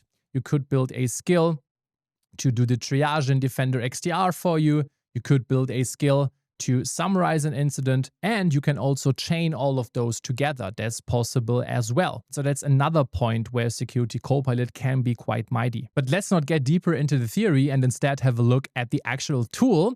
And we do that by hopping over to the standalone experience under securitycopilot.microsoft.com. And when you first visit this page, you're greeted with this welcome sign that says, "Welcome to Microsoft Security Copilot. Let's get your workspace set up." And if we click on Get Started, then our experience is simply going to start. What we need to do here is we need to provide a workspace name. I will simply call it Demo Security Copilot. And we also need to select a data storage location. For me, this is just going to be Europe. and then we can click continue. And it will again take a couple of seconds, sometimes minutes, to create the Security Copilot workspace in your desired region. And then afterwards, we can hit get started again. And here we have to set up the security capacity. This is the SCUs, as I mentioned, so the security consumption units. And therefore, we have to provide an Azure subscription. I will simply select my Azure subscription, and we can also select a resource group or simply create a new one. I will simply create a new one called Security Copilot. And then we have to provide a geography when it comes to the prompt evaluation location. This is important when we talk about specific regulations, because depending on where your enterprise operates in, you may be tied to different locations when it comes to things such as data privacy and so on. I will simply go with Europe again. And then you can also decide on whether you want to also allow Copilot to evaluate your prompts outside of your preferred region if your main region has too much traffic. So this is currently set to Europe. If I would set this flag, then I would also allow Security Copilot to evaluate my prompts, for example, in Australia, the UK, or the United States. I will simply turn this on because I, in my tenant, don't have a regulation that I need to stick to. But you can and should absolutely not enable this unless you are really sure that you can do so from a compliance and regulatory perspective. For the capacity region, I simply stick to Europe West. And then you also get information on the SCUs, and Microsoft gives you an explanation here as well. So SCUs, so the security compute or consumption units, they are built per hour, and they are needed for Security Copilot to work in your security products. There are two kinds, which is the provisioned and the overage usage. And one SCU actually costs you $5 per SCU per hour.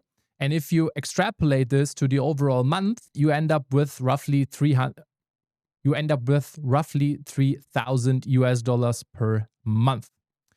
And this is just the SCUs that are like spinned up every hour. Plus, you also have the option to enable this one. This allows you to spin up additional SCUs whenever you need them. And those are actually like 50% more expensive because they cost $6 instead of just $4. And if you do so, you can also set a maximum limit. So you can say, okay, a maximum, I want to have like 10 additional of those SCUs in a given hour. For this one, we will simply disable that and leave it to the $4 per unit per month. However, if you are following along, just keep in mind that if you are not using the SCUs, please disable them as well in Azure. Because if you don't, you have to pay $4 per hour, even if you're not using them, right? And if you do that for a month, you end up with like roughly $3,000 on your Azure bill. So please don't do that, right? So whenever you don't use them, just get rid of the SCUs. Then we can hit that we acknowledged all of that, simply hit continue. And this then creates the security capacity in Azure. This is also going to be an Azure resource that we can inspect later on. And then after a few seconds, we can decide whether we want to send more telemetry towards Microsoft. We will simply turn this off in both cases and select continue.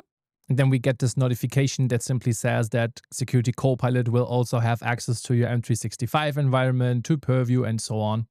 We can simply continue. This is just an information. That's simply how the product works. And here we get another information that simply says that we can configure audit data in Microsoft Purview and how to do it. At this point, we simply click continue. Now we get another information that is talking about assigning roles.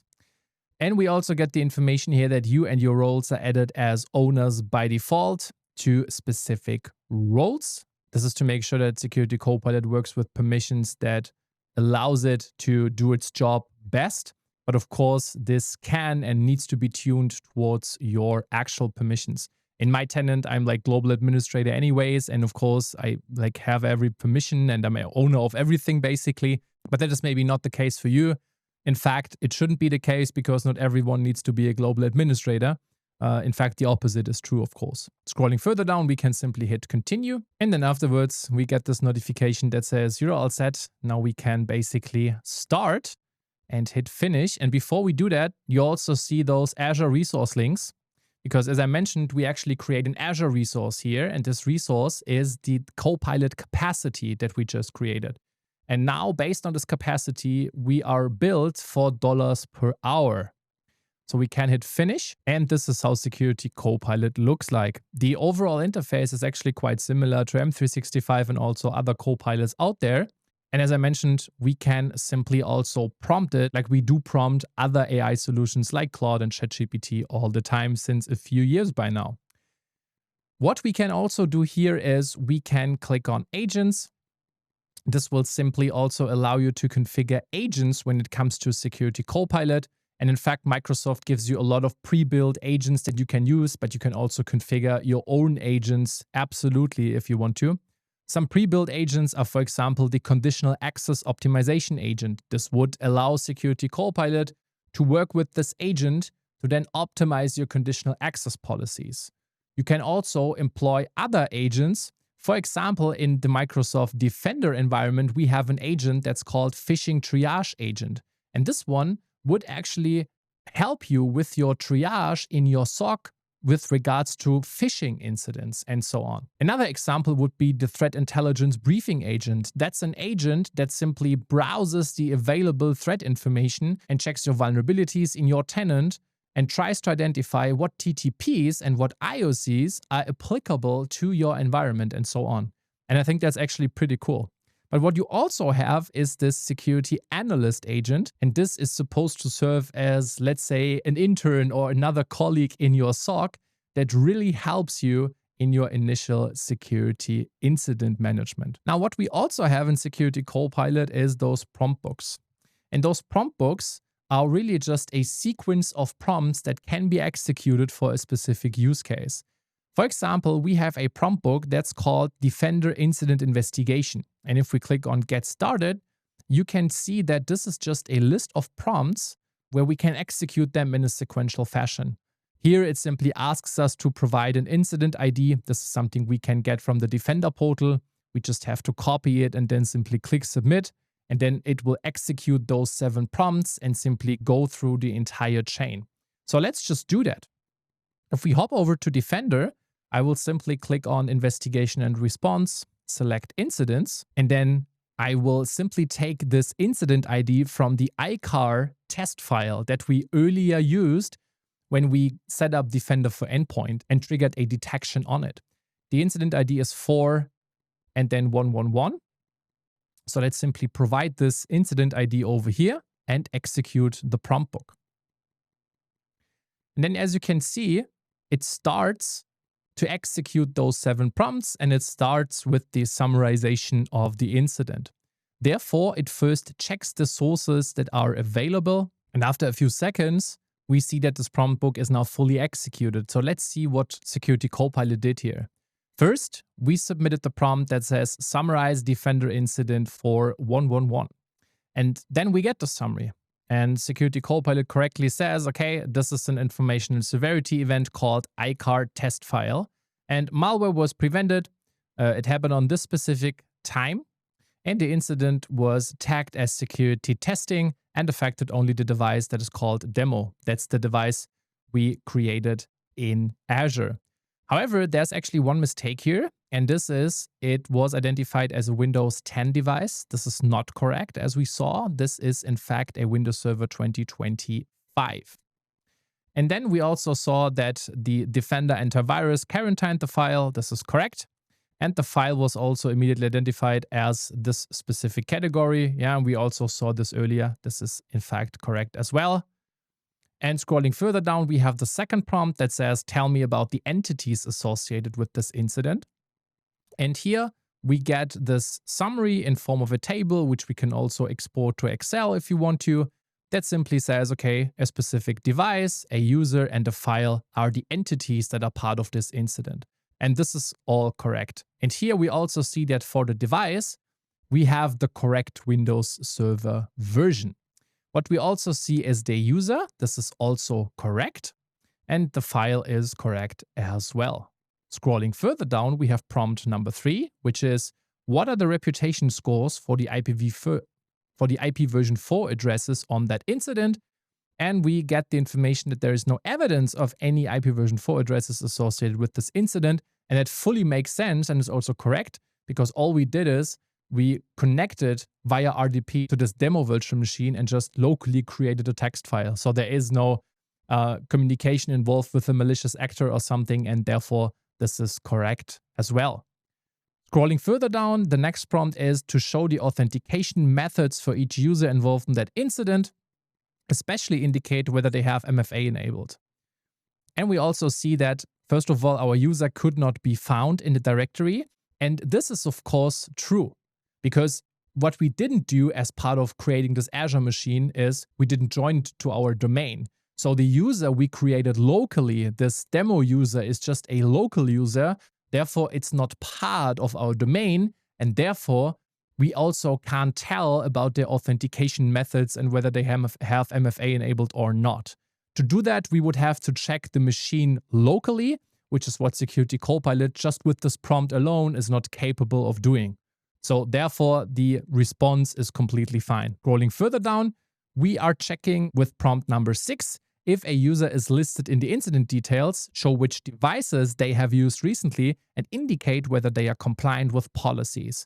And we also see that no recent device usage or compliance information is available for the user. That's also because the device is not domain joined. Because you cannot only join a user to the domain, you can also do it for a device. And since it's not domain joined and therefore the device is not actually managed, aside from Defender for Endpoint, we can't really view the device usage or compliance information. And then on the next prompt, you already see why Security Copilot is on one hand pretty cool, but on the other hand, you have to be careful. And this is that we have already burned our SCU.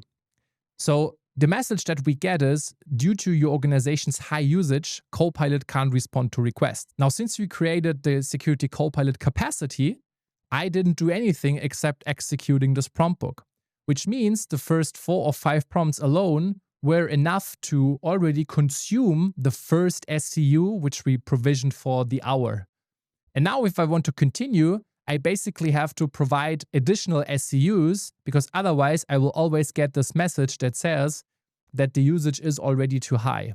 Or I can wait until the 50 minutes or so are over and the next hour starts again so that I can use and work with the next SCU. So as you can see, Security Copilot is probably on the more expensive side of things because 4 or 5 prompts alone were enough to fully consume this SCU that we paid $4 for, right? So yeah, somewhat expensive. But also a strong reason for that is because it's grounded in our organization's data, right? And this is how Promptbooks work in Security Copilot. You just chain a few prompts together. Now, if you don't want to do that, as I mentioned, you can also always execute Security Copilot just by prompting it in this prompt window here. But you cannot only prompt it in this window, you can also configure your plugin settings. So if you click on this icon that says Sources, you can see the plugins that Security Copilot can use. And this can be either Microsoft-related plugins. If we click on Show More, you see that this is basically all Microsoft security services that are existing. And some of them are enabled by default. For example, Defender XDR, Entra, Purview, Sentinel, and so on. And if we again limit that and scrolling further down, we also see non-Microsoft solutions from websites and security services that are quite common in the industry. For example, Shodan or Circle. Those can actually be plugged into Security Copilot. Yeah, or something like the 1Password plugin, the Abuse IP database. And we also have other players here, for example, something like CyberArk or Darktrace or something like the URL scan. Yeah, so as you see, it's actually quite an extensive list. And we can also, again, allow it to browse the internet by simply enabling this website plugin. And you can also configure your own custom plugins or use plugins that are targeted for ChatGPT because Security Copilot uses OpenAI models under the hood as well. And so that's the core features of Security Copilot. If you have followed along, don't forget to delete your capacity units in Azure. I will also show you quickly how to do this. Simply hop over to the Azure portal again, and then select the resource group that is associated with your capacity. For me, this was the resource group called Security Copilot. And there you see this capacity resource that exists. I simply called it Demo Security Copilot Capacity here. You can simply select that, and then you can also see the amount of units that we provisioned. For me, this was exactly 1. And then we can simply click delete, and that's it. Yeah. By just doing that, you just made sure that you have no additional capacity that is now running every hour. So by doing this, you basically stop using Security Copilot. And what's funny is that if you do this, and you now go back to the Security Copilot portal and you hit refresh, it actually prompts you to create a security capacity. So you actually can't interact with that really well. What you can do is still configure some plugins or view the history and so on. But if I were to submit a prompt, for example, are there any incidents in my environment?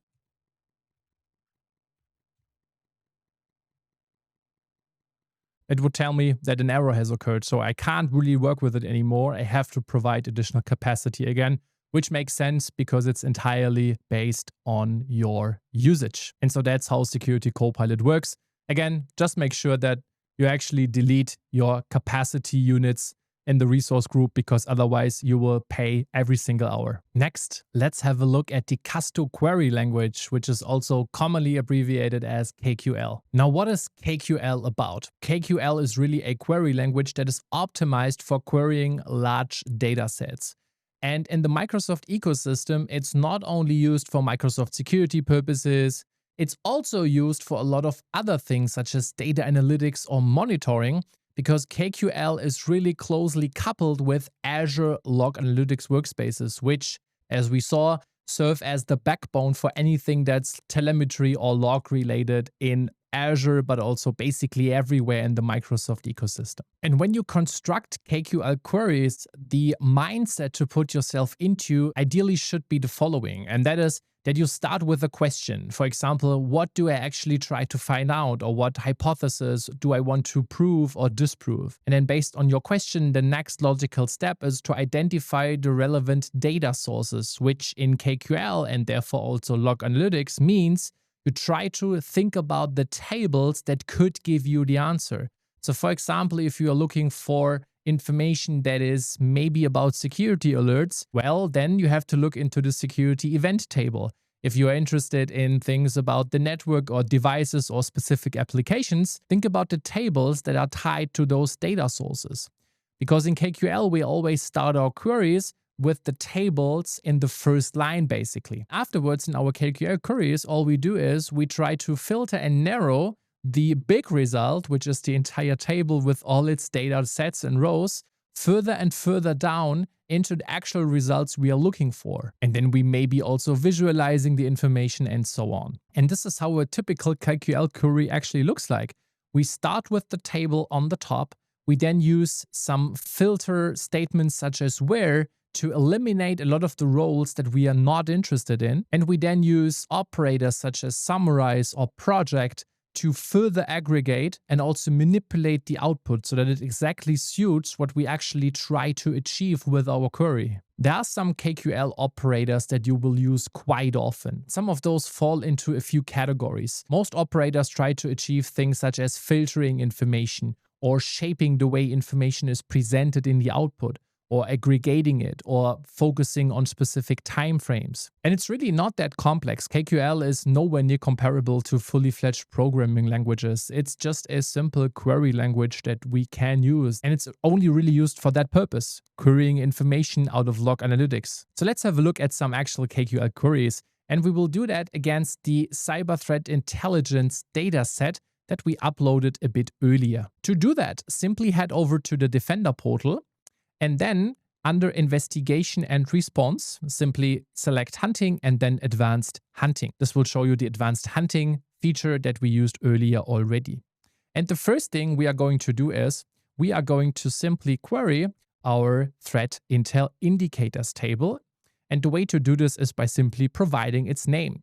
Now you can click on Run Query, or if you want to be fancy, you can also hit Shift Enter, and this will then give you the result. Now for queries like that, it's actually going to take a bit longer, because what we do is we ask KQL and therefore Log Analytics to output every single IOC that is part of our threat intel indicators table. And now, as you see, we also get this timeline visualization by default, even though we haven't specified in our query that we want to have a visualization. So the default response, just based on us providing the name of the table, is just the list of every single IOC. And as you can see, this is exactly 30,000 lines. Why is that exactly 30,000? Do we have exactly 30,000 in our tenant? No, we have way more. This is because the output is limited to 30,000 lines here. So even if you have 100,000 or 1,000,000 lines as part of the threat intel indicators table, the graphical user interface output here is restricted to 30,000. So then the next logical question is, okay, how can we reduce this number here? Like, how can we actually filter in KQL? Well, we saw that a bit earlier already, but the way to do this is by using this pipe operator here. And what this pipe does is we can use it in KQL to separate commands. So for example, we can use it to separate the name of the table, which is threat intel indicators, from our first operator that is called the where operator.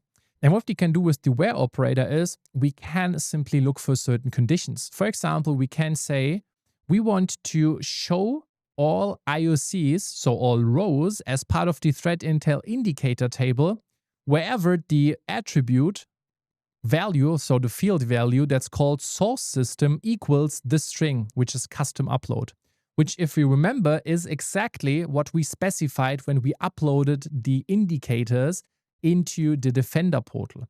And if we now execute this, we now see that we get exactly 73 responses, 73 rows here as an output. And this is only the IOCs that were uploaded by us. This excludes all the relevant IOCs that were provided by Microsoft Defender Threat Intelligence. This is just really the IOCs that we uploaded. And this is just because we specified here that we filter the entire table based on wherever the source system equals custom upload, which is the string that we specified earlier when uploading the IOCs. So that's how you can use the where operator to filter a table. What you can also do is you can use another important operator to manipulate the output. And that operator is called project. And the way to do this is you can simply open a new line and then use the pipe operator again to separate the commands. And then we can say project.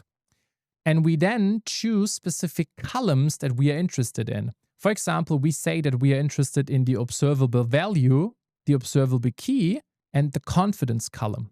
And as you see, those columns, if we scroll further to the right, they are already present in our output here. For example, confidence, observable key, and observable value.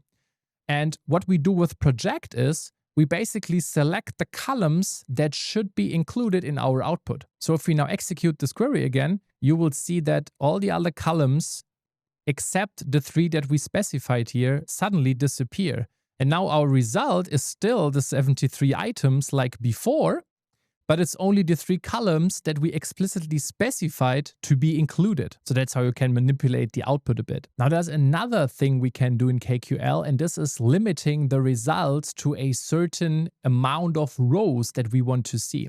For example, if we look at the query that we currently have, we can simply add another operator here, which we again separate with this pipe.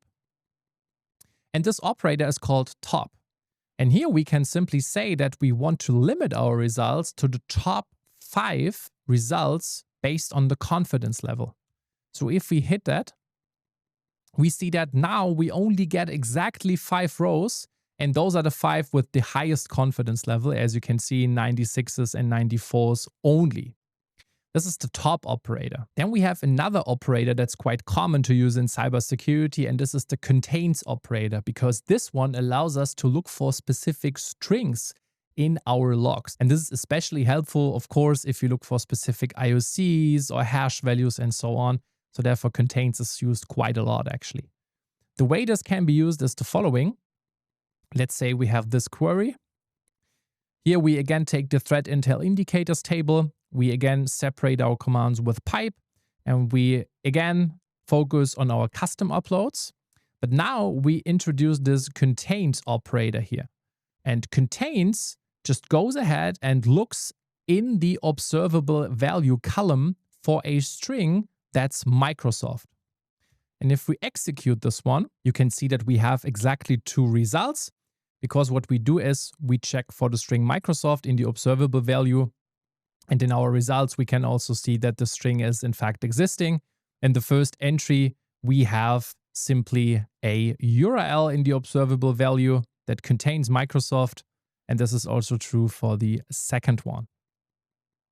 So that's the contains operator here. And lastly, we have another quite important operator, and this is the render operator, because render allows us to visualize data. And the way to use it is the following. Let's say we simply use this query. We take the threat intel indicators again. We again filter for our custom uploads. And now we introduce another operator that's called summarize. What this does, as the name suggests, is it basically aggregates all the different types of indicators that we have counted by the observable key. And with the render operator, that's also new. We basically just specify the type of chart that we are interested in, which is going to be a pie chart. And if we execute this, we can also see the result, which is a pie chart that is aggregating the different types of indicators based on the observable key, which is either a URL, an IP version 4 address, a domain, or the remaining indicators that actually don't have a specific type associated with them. And so that's the render operator plus the summarize operator here. Now, KQL comes with a lot of additional operators, but really the overall approach on how to construct queries is quite identical to what we just discussed. And of course, we can't go through every single operator because there's literally hundreds of them. But what I can tell is that the operators we discussed are also the ones that you will use in the majority of your queries.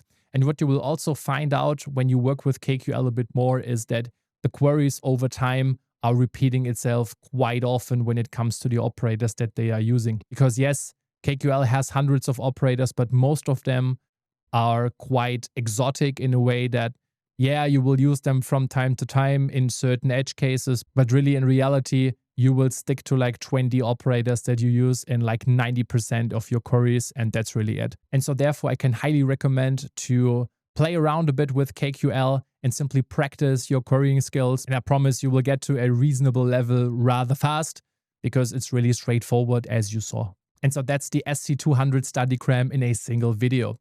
If you want to see more content like this, just hit subscribe.